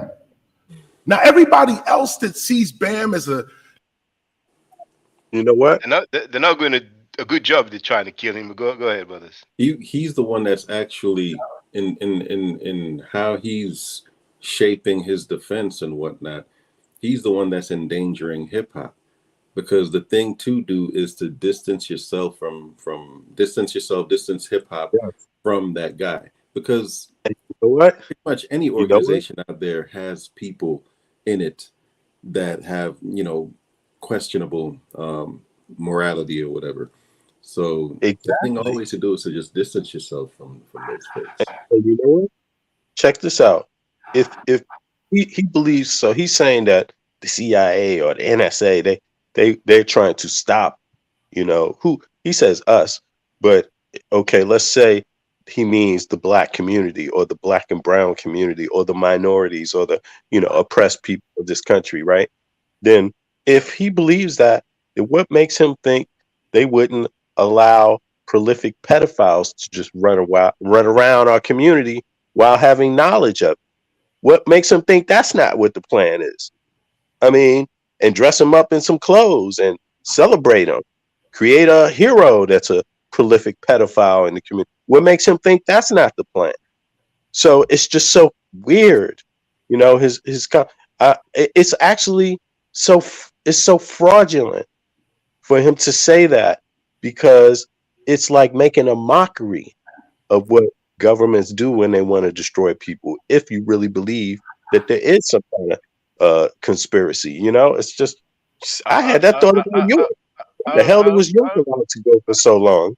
I mean, you know, I agree with you, because if the government, like he said, the CIA, he said like agencies, FBI, NSI, I think he said, or he said NSI or NSA, the FBI, CIA, and whatever else he said. I don't think that if they want to destroy you, they will allow your videos to play, you know, on all these different channels, for you to have concerts, for you to have tours, for you to travel overseas and talk about hip hop. Doesn't sound to me like, you know, they're trying to destroy you in any way whatsoever. But Sister Andrea Burnett, feel free to add on. No, I'm going to repeat what I've said multiple times before Cuban Crisis came on. It's again, grown men defending another grown-ass man, and it's women and children who are being hurt in the process. It's the same story over and over and over again. And when people get older and they decide to talk about what happened to them when they were part of these organizations that were doing it to them, all of a sudden it's accusations, they're lying, it's not true, we can't take their word, because they don't have the evidence that was there at the time is gone. But that doesn't mean that it didn't happen. Just like you said, you felt like you were a victim, even though nothing happened to you. It's the same mind game that's getting played over and over and over again. And our children are suffering as they get older. These things that happen, the behaviors come out because they've had to suppress that stuff all these years, and they haven't had an outlet to say, this is what happened to me. And we wonder why our children are having problems in the communities, in our community. And that is part of it, because people like KRS-One, who are saying our leaders are infallible. That is BS all the way up and down from one side of the street to the other. That's BS. If we don't expose what our leaders are doing, our children are going to continue to be abused and molested. And the same thing, the cycle is going to repeat itself over and over and over and over again, because people don't want to stand up to these leaders. This is ridiculous. This is ridiculous. And I hadn't heard about any of this until I started coming on Shaka's channel. This is ridiculous. It's shameful that grown men will continue to defend another grown man. It's just appalling to me that they want to make excuses for all this deviant, perverted behavior, and our children have to somehow figure out how to work their way through all that. What are they supposed to do? Honestly. What are our children supposed to do? Even as they're older now, what are these people supposed to do? If we don't believe them, what other recourse do they have? When he's talking about confess to a priest, when you're trying to confess to even your own family members that this is what happened. We've been, This man, the guy, KRS, his name for rapping, he goes under the name The Teacher. Supreme. What are you teaching them how to molest children? I mean, help me. I'm you know, this is just appalling. And like I said, if we don't stand up for and give our children and even younger adults a safe place to land, where are they going to go? And what kind of behavior are they going to continue to exhibit if we don't help them get to a place of healing? We're responsible for that. And we can't sit there and say, well, you're fast, or whatever words they want to use to justify to say we don't have to listen to this person because their behavior back then this is what that's an acting out of whatever happened, and we need to stop. We need to help our children and our young adults, and even as some of the older adults heal from all this brutal molestation that took place. And this is crazy. It's just crazy. That's why hip hop words, you can't understand them. That's why I had a hard time with hip hop, because I couldn't understand a word they were saying. They could have been saying all kind of stuff in there about what they was doing to our kids, and I didn't listen because I couldn't understand. So I'm just, this is just crazy. It's just crazy. All right, well, let's listen to some more. Let's listen to some more of it. This is too much. Afimi, did you want to say something? I think you were trying to raise your hand up. I don't remember what it was. So. Oh, okay. All right, so let's continue then. That's disappointing, KRS-One. You know, that's really disappointing, man. You know, Planet Rock and this, that, and the other. I study with Bam. I worked with Bam, knew him for 30 years. Okay? These accusations, yo, Bam, you got to deal with that. And that's my dude, okay? Bam. Is he dealing with that? That's the thing, you know? He said he lived with him. He said he lived with him. Yeah. For 30 years. Everybody else that sees Bam as a, you know, Planet Rock and this, that, and the other. I study with Bam. I worked with Bam, knew him for 30 years. Okay? These accusations, yo, Bam, you got to deal with that. And that's my dude, okay? Bam is my friend. That's my dude. You still gonna have to deal with that. Those that study with me, you don't get the headlines, or they, I should say, you don't get the headlines. You know who I am. You know what this is all about. And you also know the principles by which I live by. As we say in the Temple of Hip Hop, you can judge me by this, and this is what I will judge you by. It's not about what I believe or what you believe. Or for the record, I would not judge him by a book. I would judge him by his actions and his words, but let's continue. Or what we think, or this, that, and the other. To build a culture, we have to establish certain principles that we are not going to go beyond. We have to establish these principles. So this book, The Gospel of Hip Hop, establishes those principles. Those that don't want to have anything to do with this, fine. You know, nobody's forcing anybody to understand or even be part of this movement. But those that are serious about the preservation of hip hop, the preservation of a real culture, the establishing of a real civilization, that is who I am teaching today. It's just that it's not mutually exclusive to still cherish Bam and his work and his legacy, right, and show respect until we hear more. No, then leave hip hop then. See, you still want to use the elements of hip hop, but you don't want to respect the founder of the elements you're using. That's not disrespect to counter something. No, yes it is.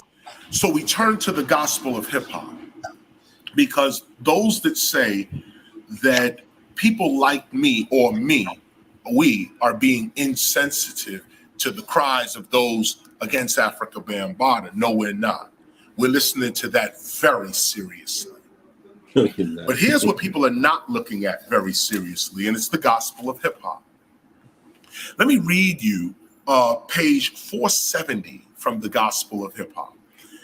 I'm just going to read this through briefly so that you have a clear understanding.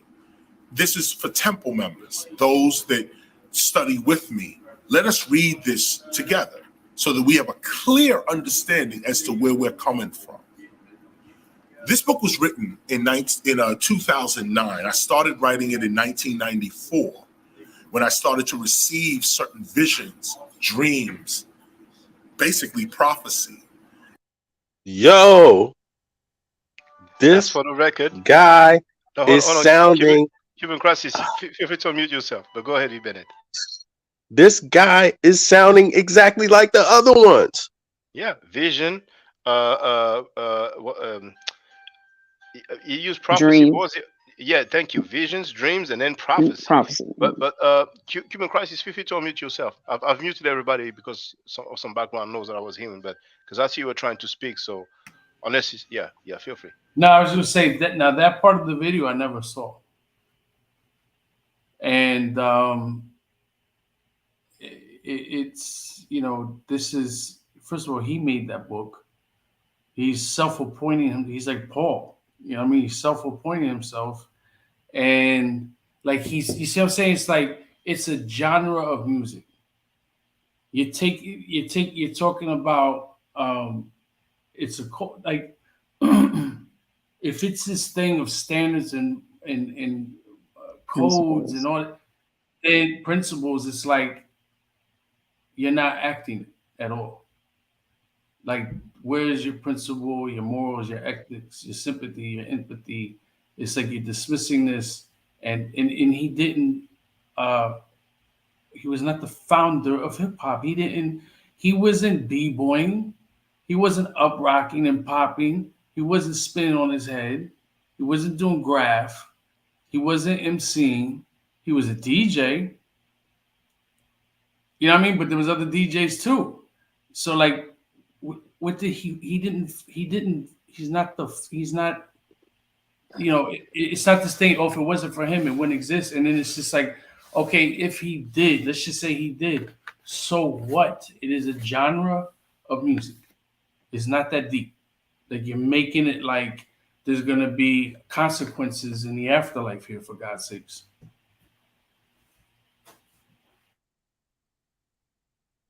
Yeah, Femi, you muted, man.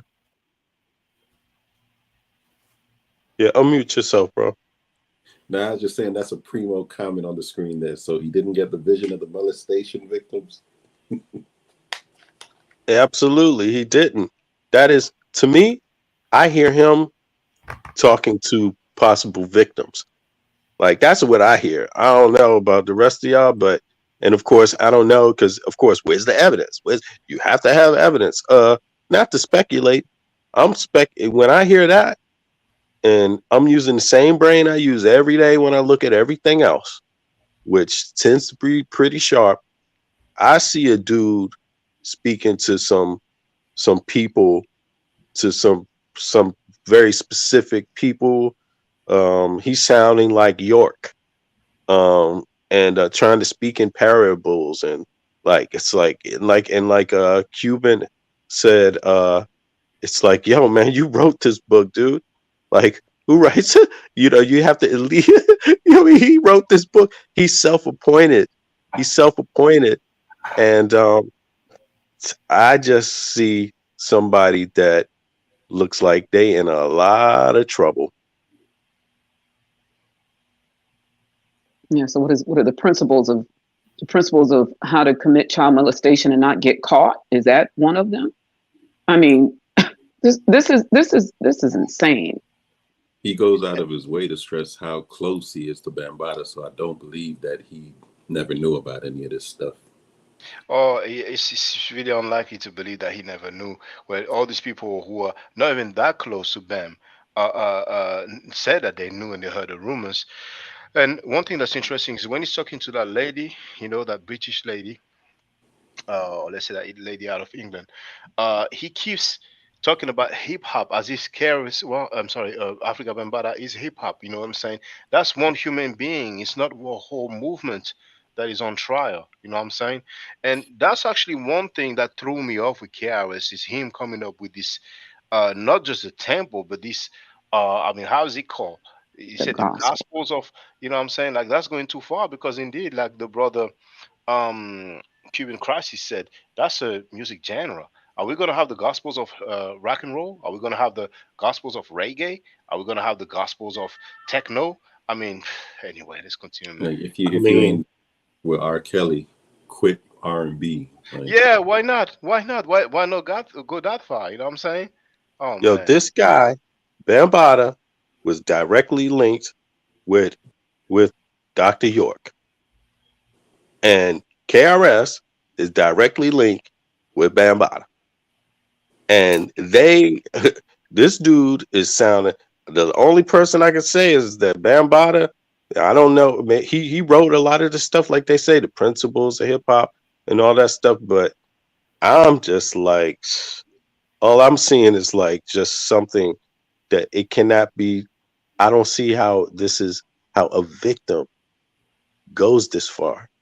I don't see how a victim goes this far. To me, this seems like an actor goes this far. Only actors You know, I mean, a victim could easily say, shut up. A victim could easily shut up. Or a victim could easily come out and just say, yeah, man, the dude did that shit to me and I'm not cool with it. And there's some other people that should speak out and that's it. They can move on. But this is not that. This is like, I wrote a book, man, and what the book say, and this is how we deal with this here. And you know, our leaders got to be infallible. And it's like all this stuff, like almost no. He says they thinking about I haven't seen one part where it seemed like or sounded like he had empathy or thought about the depth of what this woman was suggesting to him about the victims. Like, can't we keep our principles and have the importance of protecting victims? And you know, it's just none of it, man. I'm seeing like something else, dude. It's either he himself has done the same kind of things, or there's just a really great weakness about KRS-One when it comes to not being able to kind of separate himself, I guess, from like there's people who you hear about it more as children. You know, this is when your parents ask you, so what if so and so dives off a cliff, are you gonna do it too, or whatever? It's like peer pressure type thing. Yeah. They don't know, or they just don't have the strength to actually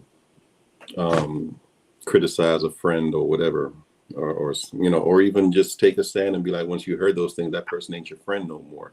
So it's either he's involved in it or he's just a weak person like that.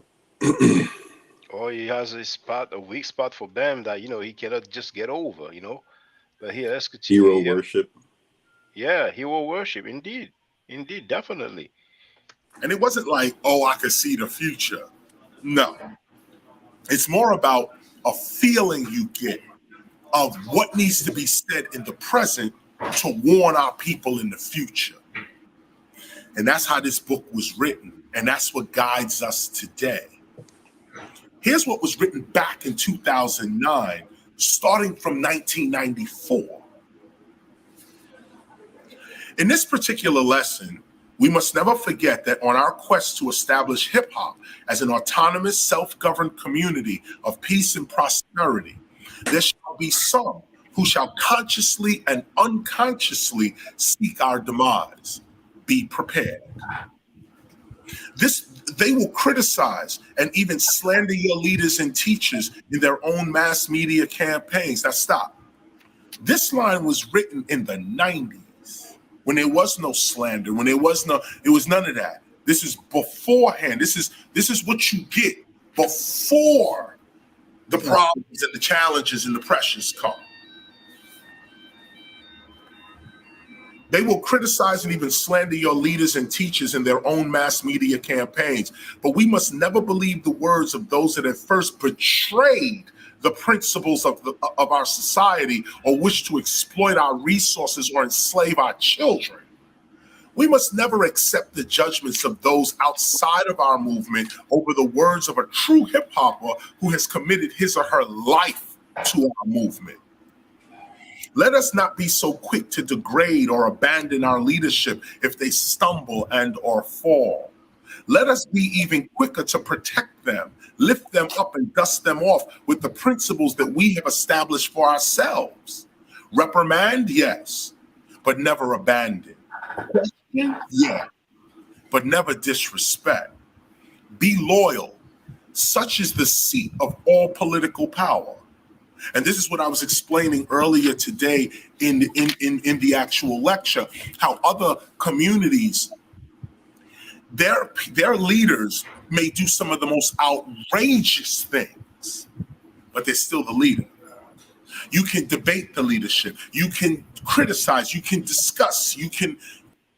Well, actually, Harvey Weinstein shown that this is not the case. He's still not a leader in his arena, in his field, in his domain. You know what I'm saying? They charged the dude. He went to trial. He was sentenced. He was condemned, and now he's in prison. and you have some other trial coming up, if I'm not mistaken. They were doing the same thing with Epstein. You know what I'm saying? They want that Polanski dude. That dude fled to Europe and other parts. You know what I'm saying? They want that dude. You know what I'm saying? They haven't forgotten. It's been a long time. They don't say it's old stuff. Go ahead, Afimi. When He's trying to project that stuff makes like he's trying to project to the audience that stuff that was written back then, that he wrote back then or whatever, should kind of make him seem like a prophet, like some sort of authority or whatnot. But it just makes him sound like someone who knew that stuff was going on. Yes, like you foresee those. That was This before is the some. slender, and he said, you should expect to be attacked. Be prepared. I mean, go ahead. This sounds like some grade A gaslighting. This is some grade A, like like mental, like this dude is. I mean, I don't want to say it, but come on, man, isn't this what York was doing to his victims to keep all that shit together the whole time? This psychobabble. I mean, this golden tongue type of crap, which of course is not really golden, because you could see this is whack. This is troubling. Like, this woman who interviewed him, she was a genius for letting him talk, because he did more to himself in this talking than anyone would have known if he just shut up. He destroyed his life. Oh yeah, he did shot himself in the foot more than once. Definitely, that's the least we can say, man. I mean, them. Like the bread. No, I almost said Breakfast Club. A drink champ. Yeah, he could have tried to, I'm saying, smoothing the edges. Well, I don't know if you said that in English, but I recall that he wrote something, about the situation. You know what I'm saying? So that was in writing, but here, indeed, he's speaking, and you would think he would do better, but but who knows? Who knows it? That was before the drink champ episode. But damn, man, that's horrible, man. KRS-One, this is really horrible coming from you. But anyway, man, this infallible stuff. Like, I mean, what kind of how can you have good leadership when you in here saying our leaders should be infallible and untouchable? He make it sound like he's telling, like, if you were a victim, you have to choose, man. What's more important, your ass or the movement? I mean, seriously, man. He makes it almost sound like that's the choice you got to make. Like, he's a victim of that mindset of people who think that most of the responsibility and accountability should fall on people who are at the bottom of it all, and then the people at the top, you should expect the least from them, basically. So, that's backwards. It is. Yeah. Yep. Yeah. But there's still the leadership. Do you respect your leadership?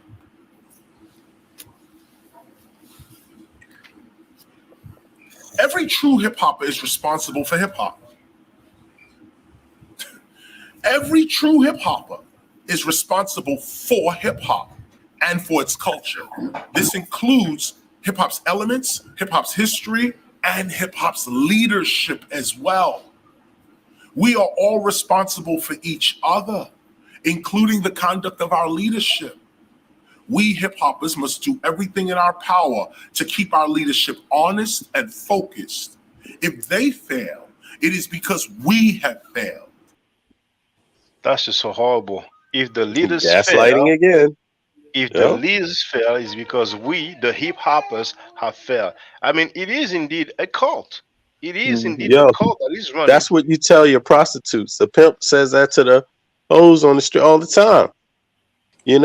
It's like, it is just. How about leaders shouldn't be ruled by their appetites? How about something like that? How about that? So simple. I mean, so if a leader molests children, is the fault of the hip hoppers? Yes. Oh my goodness. Oh my It goodness. is. Their failures are your failures too. After all, they wouldn't be doing this if you wasn't failing also. Be better at what you're doing, hip hoppers, and maybe we will. Maybe we won't take advantage of you. So when you're young. So Bambaataa could go to trial and say, well, I have a religion, and according to our gospel, Yeah, the true hip hoppers must make sure that I don't go astray. So my failure is a failure of the hip hoppers. I'm not guilty. I'm not responsible. I'm But not you know what? liable. In some, yeah, and in some way though, it just to move back a little bit at a distance. It is something really weird about a grown ass man this age still being infatuated with young ass kids. I mean, because that's hip hop was a young movement. It's a young thing, and this guy is still like writing into some book about that only a kid is going to fall for. Only a kid is going to fall for some hip hop temple. You know what I These mean? fresh Like, meat. yeah, it's like, what is this, man? He's looking not good right now. That's a bad look for real, man. Dang. Yeah, I just wonder. And if they succeed, Yeah, go ahead. No, love me for ask me a question and answer is like, so if you're talking prior to all this, you had people that thought like that, you know what I'm saying, even without this all being known, but like devout like that. Um but I think that's probably in any group you got people that are like that and people that's not like that. But they never used the gospel of hip hop in Zulu Nation. Like we knew about it, he is Zulu. But that's like his own thing he started, like, so it was never, but I mean, in a way, I guess you could say it's something that they agree with without having to quote that book, you know. And at the end of the day, it's very simple, man. They defend their homies. They just defend their homies no matter what they do, and that's messed up, man. You know what I'm saying? I have family and I have friends, and there's only so much that I could, make excuses for. But when it comes to child molestation, I don't see myself, and I have never made excuses. I mean, that's with my friends and family. It's not something that I'm aware of, you know. But if that was the case, I would not be capping for it. I mean, the way KRS-One is capping for it, man, it's just weird, man. I remember in I think it was the East Coast, maybe around New York, there was a video that surfaced where a grown man was trying to snatch a young lady. I think I forgot if it was like in a train or something like that. Yeah, yeah, And yeah. They found him. He was from the Bronx. yeah, and they found him. They beat him. So one of the guys spit on him, and later on, his son spoke, in front of a camera. You know what I'm saying? And he said, yeah, like I'm paraphrasing, but like, yeah, my dad is sick. He has issues, whatever. He wasn't like, oh, that's my dad. There's accusations, rumors, and stuff like that. You know what I'm saying? That was the guy's own son. You know what I'm saying? But anyway, let's continue with this here. it is because we have succeeded. Their own people, the leadership's own people, have protected them and lifted them up. Meaning that if our leadership can be snatched by the world, that makes us weak. If we're slandering and disrespecting our leadership, that makes us weak. Even if your accusations are true, you don't go about it by telling the whole world your leadership is this and your leadership is that. No, you seek justice internally. Effing idiot. He just said That's even if the straight up accusations are BS. true. Straight up BS, man. Oh my goodness. I may need to do another live stream about this. But I'll say this. Yeah, I'll go say ahead. this, Go. that okay. So going with that train of thought, before it came to the public, I agree that it should have been handled, and it should have been handled years ago. So it wasn't, and Zulu is not the same as it once was, which is another reason why it's hard to believe that the government is going after him. Versus why wasn't it in '87? Why wasn't it in '88? Why wasn't it in '93? When there was a huge presence of Zulu Nation in New York and Jersey, and it was on some other stuff, but it's all conspiracy theories and rhetoric and deflection and scumbag type stuff. That's what that is. Yeah. He said, even if it's true, even if it's That's true, horrible. like it's like, yo, dude. He said, "Don't do the dirty laundry in public." Typical talk. So, yeah. So the part where he was asking for evidence, even if you come with that evidence, after that, he's already got it set up to say, well, even if it's true, how come you ain't come in private? Yeah, and he go and imagine if somebody accused him, he got to be saying the same thing. You got to come in private, man. How come you didn't come in private, even if it was true? You know, he leaves no. He gives all quarter to pedophilia and rape over kids. He gives all quarter. There's not one place where he's just said, "I'm gonna shut this down. There won't be no pedophilia here tonight." You know, he's like, even if it's true, and we're talking about hundreds. He had to hear about those books with hundreds. He had to heard something in this, even if it's true. Maybe when he said this, he didn't hear about that book. I don't know, but he had to. He must have. He said that's his man. He's from the Bronx. How would he not? If Cuban Crisis heard about these books, if Poppy heard about these books, how would he not know about these books? And if pedophiles or child molesters got wind of this gospel of hip hop thing, they're gonna flock in. You know? They're gonna flock in. And if he thinks he's a teacher, he's reading about himself. Even if I did do it, don't say nothing. Keep it internal. You know, exactly. Man, he wrote the book. Yeah, he wrote the book and he wrote himself in it. Child molesters over there listening like. Here's my safe haven, the Rape OK and the Temple of Hip Hop. I know where to go. Oh my goodness. And if it was Bill Clinton who did it, or Harvey Weinstein who did it, or Hillary Clinton who did it, or any of those people, would he say the same thing? Who knows? But hey, I'm gonna play that back because that's a hip hop quotable right there, man. Even if it's true.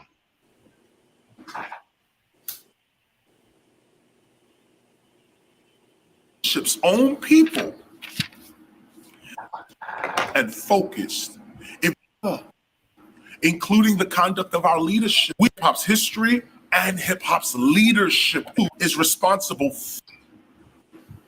Every true hip hopper is responsible for hip hop. Every true hip hopper is responsible for hip hop and for its culture. This includes hip hop's elements, hip hop's history, and hip hop's leadership as well. We are all responsible for each other, including the conduct of our leadership. We hip hoppers must do everything in our power to keep our leadership honest and focused. If they fail, it is because we have failed. And if they succeed, it is because we have succeeded. Their own people, the leadership's own people, have protected them and lifted them up. Meaning that if our leadership can be snatched by the world, that makes us weak. If we're slandering and disrespecting our leadership, that makes us weak, even if your accusations are true. You don't go about it by telling the whole world your leadership is this and your leadership is that. No, you seek justice internally. You don't you don't slander your culture and the leadership of your culture for your own emotional hurt. What you do is you go directly to the person that hurt you and you seek justice. So, in other words, if some children get molested by somebody, they should go to the person that molested it. Go to the molester. You know, yes, that's a personal hurt, and you address it to the person that molested you. That's how you're gonna get justice. You know, the molester will self-punish him. You know, he will punish himself, and then you're gonna get your justice. You know what I'm saying? Because the molester cares about you, man. Yeah, the molester cares about your feelings. Oh yeah, about the personal hurt is not as important as the movement. You know, I mean, that's just so ridiculous, man. KRS-One, man, you're foul. You're foul. Go ahead, sister. And he said feelings. He didn't say if you got molested. He said your feelings. People couldn't hurt your feelings and you go and talk to them. But if they molested you, you're not going to go back to that person. I mean, if somebody says something to me that's not, I'll go, hey, you know, what's the problem? Let's talk about it. But if you're somebody who did something to me, I'm not going to come back to you and try to work that out. You're going to go sit your ass down somewhere. You know, they're going to say all kinds of stuff. You don't know what the hell you're talking about. You're lying, and make you feel even The worse molester going to because be you're like, I telling love them. you. That's the part where he's encouraging Sit them down. to go back and continue to get molested.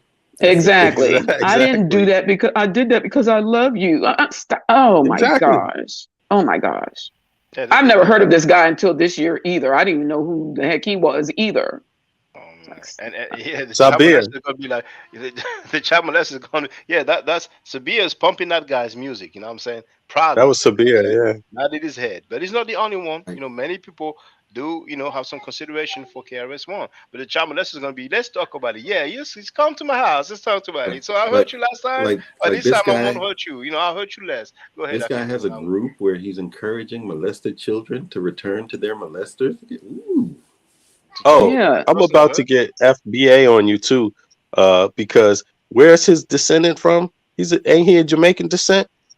I think he's from. I think background is Trinidadian. Hey, aren't they? Trinidadian. Okay. Isn't the U.S. government? I'm not sure who they were looking back, but they're trying to go back and listen to all these lyrics from all these hip hop songs and music and stuff, and trying to press RICO charges on them if they had any kind of words in there that indicate they did any kind of violence to somebody. I mean, you know. Yes, they were, but I don't know if they would pick up on this kind of kookiness. But his statements, however, this kind of rant that he went on for 15 minutes, and if there is a victim that pops up, if he did do anything like this to someone, they would definitely drag this into court. His own statements about this kind of stuff. So that makes me question his insanity, even, just like, or his sanity. I'm sorry, not his insanity, because he's obviously, and something's wrong with this guy. Because who does I don't understand who if you are a molester and you're thinking clearly, you do not do this. What he's doing. But, if you are, something is wrong indeed, and but if you're sick, you probably can't help it. But hey, let's find out. You see, now apparently his father is from Barbados. You see, now look at the abuse that he went through. He doesn't really. I mean, we have the end notes, but here it says his biological father, who was not involved in his upbringing, was on the Caribbean island of Barbados. He had a troubled childhood, suffering severe beatings from his American stepfather, John Parker. When his family, and you can see 4 here, so you have some references, where they will most likely, surely, let's say, expand. All right. When his family lived in Harlem, New York, when his mother left the marriage, both he and his younger brother, Kenny, moved with her to the Bronx, before again moving a year later to Brooklyn. Home life continued to be difficult, including further physical abuse at the hands of his mother's new Jamaican partner, and he ran away from home several times. At age 16, he left home permanently and spent a time living homeless in New York before signing himself into a group home in the Bronx. So his childhood was really trouble, full of abuse, physical abuse. So I don't know if that's when he started having some sort of Stockholm syndrome. I don't know if some family members of him told him, well, we keep it in the family. We don't talk about it publicly. But then like he took the wrong lessons away from his experience. Yeah, it's possible, man. But he's so off, man. God damn, man. Anyway, let's continue with this. Yeah. And the thing is that he doesn't, we can have empathy for him for the stuff that happened to him, but he doesn't want to extend that to anybody else. I mean, I can, we can empathize. Hell, a lot of us got our ass whooped about some stuff back in the day from, But at the end of the day, you know, if that was just that, and now you're talking about kids who've been actually sexually, that's a whole nother. Yeah. It's a whole nother. And you know, you want to have people to have empathy. You want to put that information out there if you don't want to have people to have empathy for what you went through as a child. And in the same token, he needs to extend that same empathy for these children that he knows that things have happened to them. But that's not coming from his mouth. He don't give a F. Yeah, and No. that's sad. And you know, I mean, he said he doesn't give a F. I don't know if he said he was sorry or if he acknowledged that he didn't express himself correctly. But you know, hey, that thing is just horrible, man. That's like, and it's funny for coming from somebody who labels himself the teacher. You know what I'm saying? Like, I mean, the more he speaks, the more horrible it is. And if he was a white person saying that in defense of another white person accused of molesting children, you know, those, you know, people who follow him, those conscious community people, you know, those Moors and all that, they will go in. You know what I'm saying? I mean, that's horrible. The things that KRS-One is saying in that footage right here is just horrible, and it's not under duress. It's not No. under stress. He's just chilling, laid back, and just saying this with confidence. You know what I'm saying? What you do is you can come to a person like me, even, and others within. Or, you know, another analogy is somebody robbed you at gunpoint. You know what I'm saying? Then, you know, you go into that person. Yeah, you robbed me. Can I have my money back? Oh man. Yeah. The community that teaches hip hop and leads and guides our culture. You can come to anybody like us, bring it up in private, and say, "Yo, we got a real issue that we got to deal with." And then we as brothers, we as sisters, we as family, we go and we deal with our issues internally. We don't tear down leadership in the public and then expect other people to respect us. That's a foolishness. That's a HOK foolishness. That's a cult mentality foolishness. ISUPK. But they didn't respect the children enough not to do that to them. I'd say, you know, respect is earned. His statement holds no weight because it's like, first of all, people came out. First of all, to start with, there was an article presented about the stabbing. 2 survivors come out, right? So now the ball's in your court. What are you going to do to defend your organization? What are you going to do to defend your leader? They dropped the ball. They didn't do it. They've always had poor public relations skills. There's still videos up of bride or of things that's crazy. That's just like, you know, you don't have to say I did it. Just listen carefully to what's being said, and you can put it together. So it's just it sounds like Zulu Nation shit, because it's just like, imagine going to a meeting for 2 hours and you're hearing this guy talk about whatever, or oh, today's guest is the high priest of the Nuwapian temple. Like, now you guys, you're hearing this, or oh, we're gonna have this person's more come in. It was very rare that you heard anybody was coming in with beneficial information. You know what I mean? So it's weak. It's just so weak. This is like making me sick. Yeah, and for the record, go ahead, brother. Sorry. No, it's just like hearing this, and then just, for me, I'm embarrassed that I was in it. To be honest, I'm embarrassed. But you know, it's not on you; it's on him. It's a grown man, you know, who's supposed to have some level of responsibility, and he's messing it up for that particular branch of the hip hop movement, for the Zulu Nation. He's messing it up. I mean, that's horrible, you know. And you know, he did claims that indeed they would deal with it internally, and what you said is an evidence that, you know, it was not dealt with internally. I mean, this guy, man, is so Yo, embarrassing. Cuban crisis.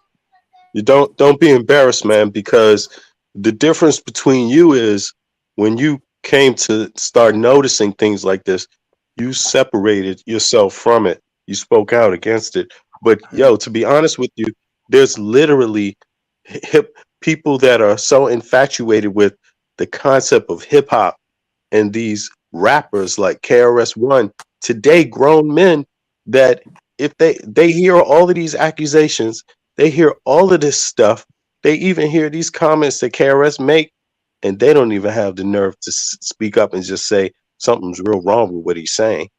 It's literally people that believe that, you know, they believe in what he's saying. Like, to keep it real, to keep it hip hop, grown people. And so don't be embarrassed yourself, man, because that's just life, man. All of us get exposed to stuff, and the difference between some of us is when we start seeing some weird stuff, we step off, you know, and you know, so yeah, man, you did a good thing, bro. Yeah, indeed, and that's where you can see people's character when faced with adversity or challenges. How do they behave? What do they do? You know what I'm saying? Yeah. And you see the thing with KRS is that there's no sense of accountability with what he's saying. You know, the way he sees how people should run things is that they are untouchable and fallible. So there's no. He actually talked about was it the word civilization that he used at one point, but it's against democracy. It's basically like a dictatorship. You know, the rulers are infallible, untouchable. So no matter what happens, you know, you don't talk about it publicly. It's just horrible. There's no level of accountability. And luckily, there's only like 19 more seconds of him talking left, because man, it's just been a horrible display, man. That's embarrassing for real. And you know, I mean, they respect their leadership all day while we tearing ours down. There's You know, there's a French. Yeah, go ahead. No, I was just saying. He said earlier that that we would be more respected if we just let our so-called leaders just run wild and do anything they want to and don't call them on it and so on and so forth. And that's no, like where did you even get that from? How does someone even sit down and listen to something like that and not say anything? Like, what are you talking about? That's a mindset of guilty people, or people who are who have relatives, close one, who are guilty. Like, don't address it, don't talk about it. You know, just live your life. It was what it was. You know what I'm saying? Those are just weak talking points, ridiculous talking points. You know what I'm saying? I mean, what if I go and I beat him up and I rob him? You know, and some people go and rape some of his family members. You know what I'm saying? He's not going to go and talk about it. He's not going to press charge. He's going to talk about it privately. And if they say, oh, those are rumors, accusation, do you have any evidence? What's the proof? Do you have any physical proof that your family members or family member was raped? You know what I'm saying? So, you know, don't gossip. How would he feel? Who is he talking about that respects that? Like, you know, that like parents who molest their children and whatnot, and nobody calls them on it. They just get away with doing it and whatnot. And he's saying that people respect that? Who respects that? Go ahead, sister. And I was gonna say, it sounds like, you know, when the Bible says, you know, when it comes to a leader, you know, let everything be established by 2 or 3 witnesses. You know, we can't believe just one person. You know, you got to have 2 or 3 people that come here and say the same thing. You can't just, you know, if they're a leader, you know, you just can't talk about them like that. You have to have multiple witnesses of stuff that this happened. You know, and it's just insane. I mean, again, what are our children supposed to do? If their word is not being taken as truth and is not valued, what are our children supposed to do? You can't go to your parents because they'll look at you. You know, in some cases, they'll say the girl is fast or he's this or they're that. What are they supposed to do? Who are they supposed to go to? You know. So then the victims are being blamed. The victims are being shamed. Nobody believes the victims. You know what I'm saying? And I mean, it's so sick. All those victims, when they see people like that, you know, traveling the world and making statements like that, I mean, you have to be disgusted, man. You have to be disgusted, man. But hey, go ahead. And that's why they have the statute of limitations so short, right? So you don't have a recourse when you get older and you decide you want to talk about it and do something about it. It's too late. The statute of limitations is over. It's like 10 years, maybe, if that. It's over. I think they just reduced it to 10 years or increased it to 10 years or something like that. But, you know, Canada, there is no statute of limitations for stuff. And that's how it should be, because you don't know what happens to somebody, how it's going to traumatize their life. And they should be able at any point in time come out and say, this is what happened to me. you know, and there not be any kind of restriction on how long it takes for them to come to that point, because it could take people a lifetime to acknowledge, because they've kept it hidden under, you know, for their own sanity, don't want to talk about it. But if they do decide to talk about it, they should still have that liberty to do that without being called a liar and being accused of trying to get money and all this other crap that they try to put back on you again, even if you do come out and try to say, this is what happened, and I don't want to see that happen to anybody else. Like Cuban Crisis. It's one thing, you know, like they were all saying, we all have done, you know, we grew up trying to get in to fit in and all that kind of stuff. But when you come to the knowledge that something's not right and you stop doing it and you tell other people, that's what matters. I mean, you know, to keep somebody from bumping their head, because that bump on the head may not, you know, we know it hurts, but it may be the end of you. If you do it, you don't have to bump your head. You can tell people you don't have to do that, because it may be the last time you bump your head, you know. So that's the good thing about what you're doing. And anybody else, you know, that we come out here and we want to talk about the stuff that we know about, to keep people from going down that same path that could lead to their destruction. So good on you. And it's like he wants to turn the hip hop community or whatever into the Catholic Church or something, man. It's weird. Yeah. But you know, if people ask me why I'm not feeling KRS-One, you know, no homo, that video would be a great reference, because he's saying it, and he's very specific about it. You know, he made it plain. You know what I'm saying? Even if it's true. You know what? Yeah, go ahead. I never bothered to read any wiki stuff about KRS, so I'm surprised they had a lot of that information in there.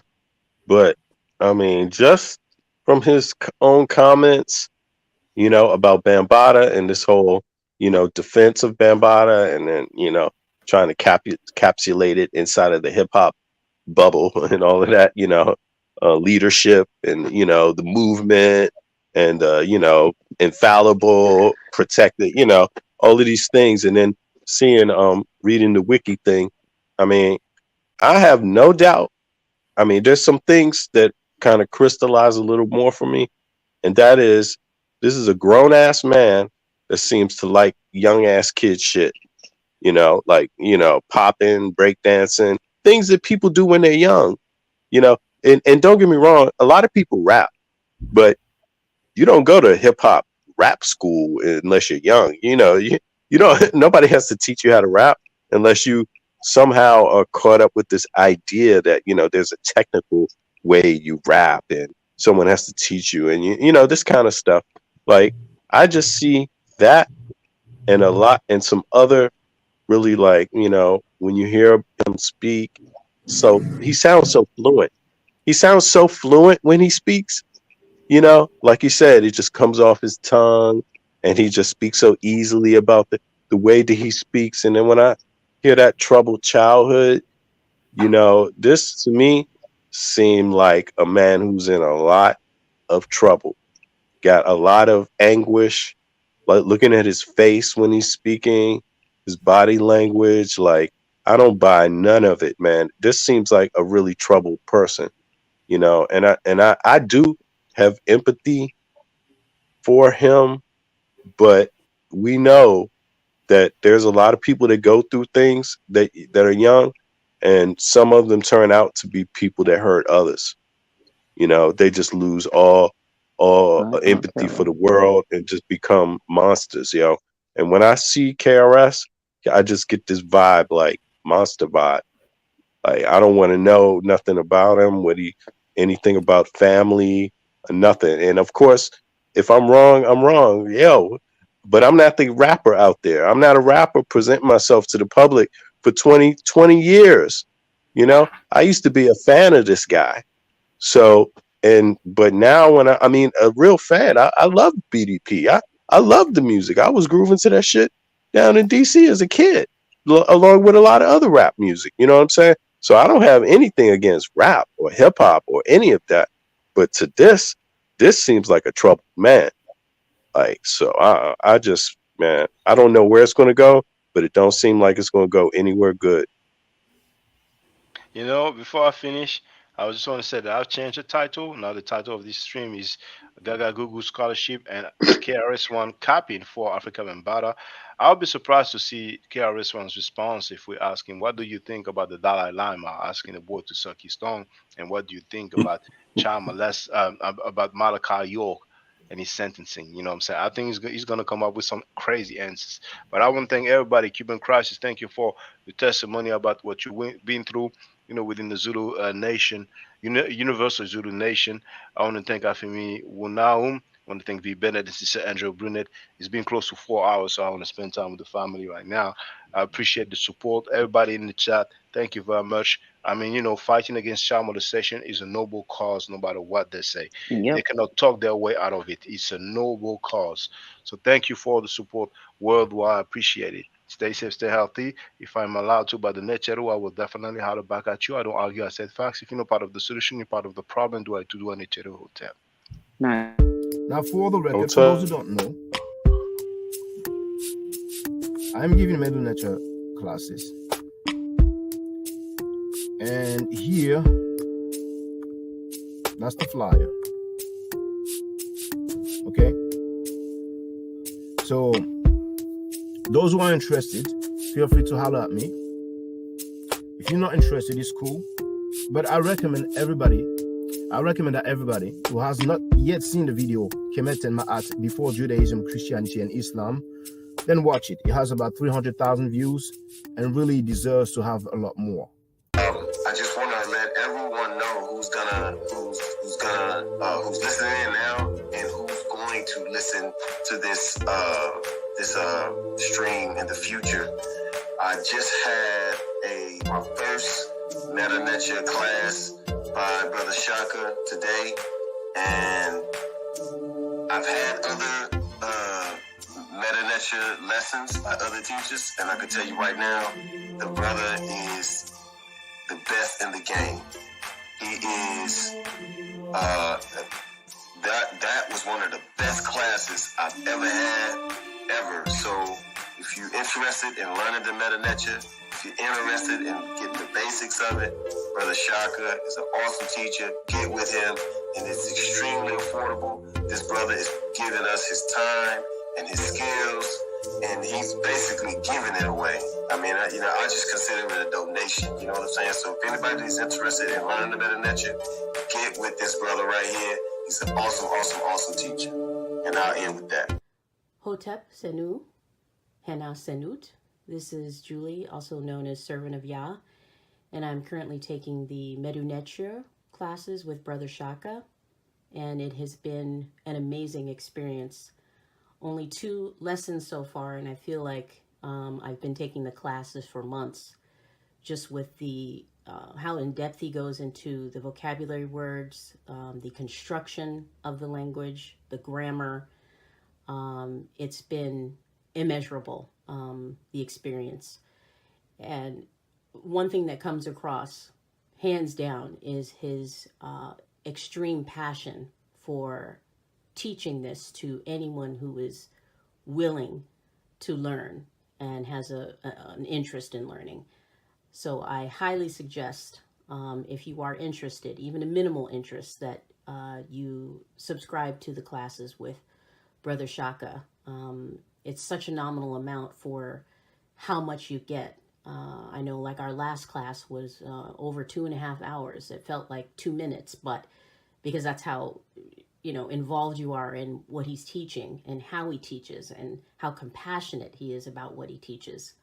Also with sharing materials free of charge, no question, no doubt. It's just what he does. He doesn't have to, but he does.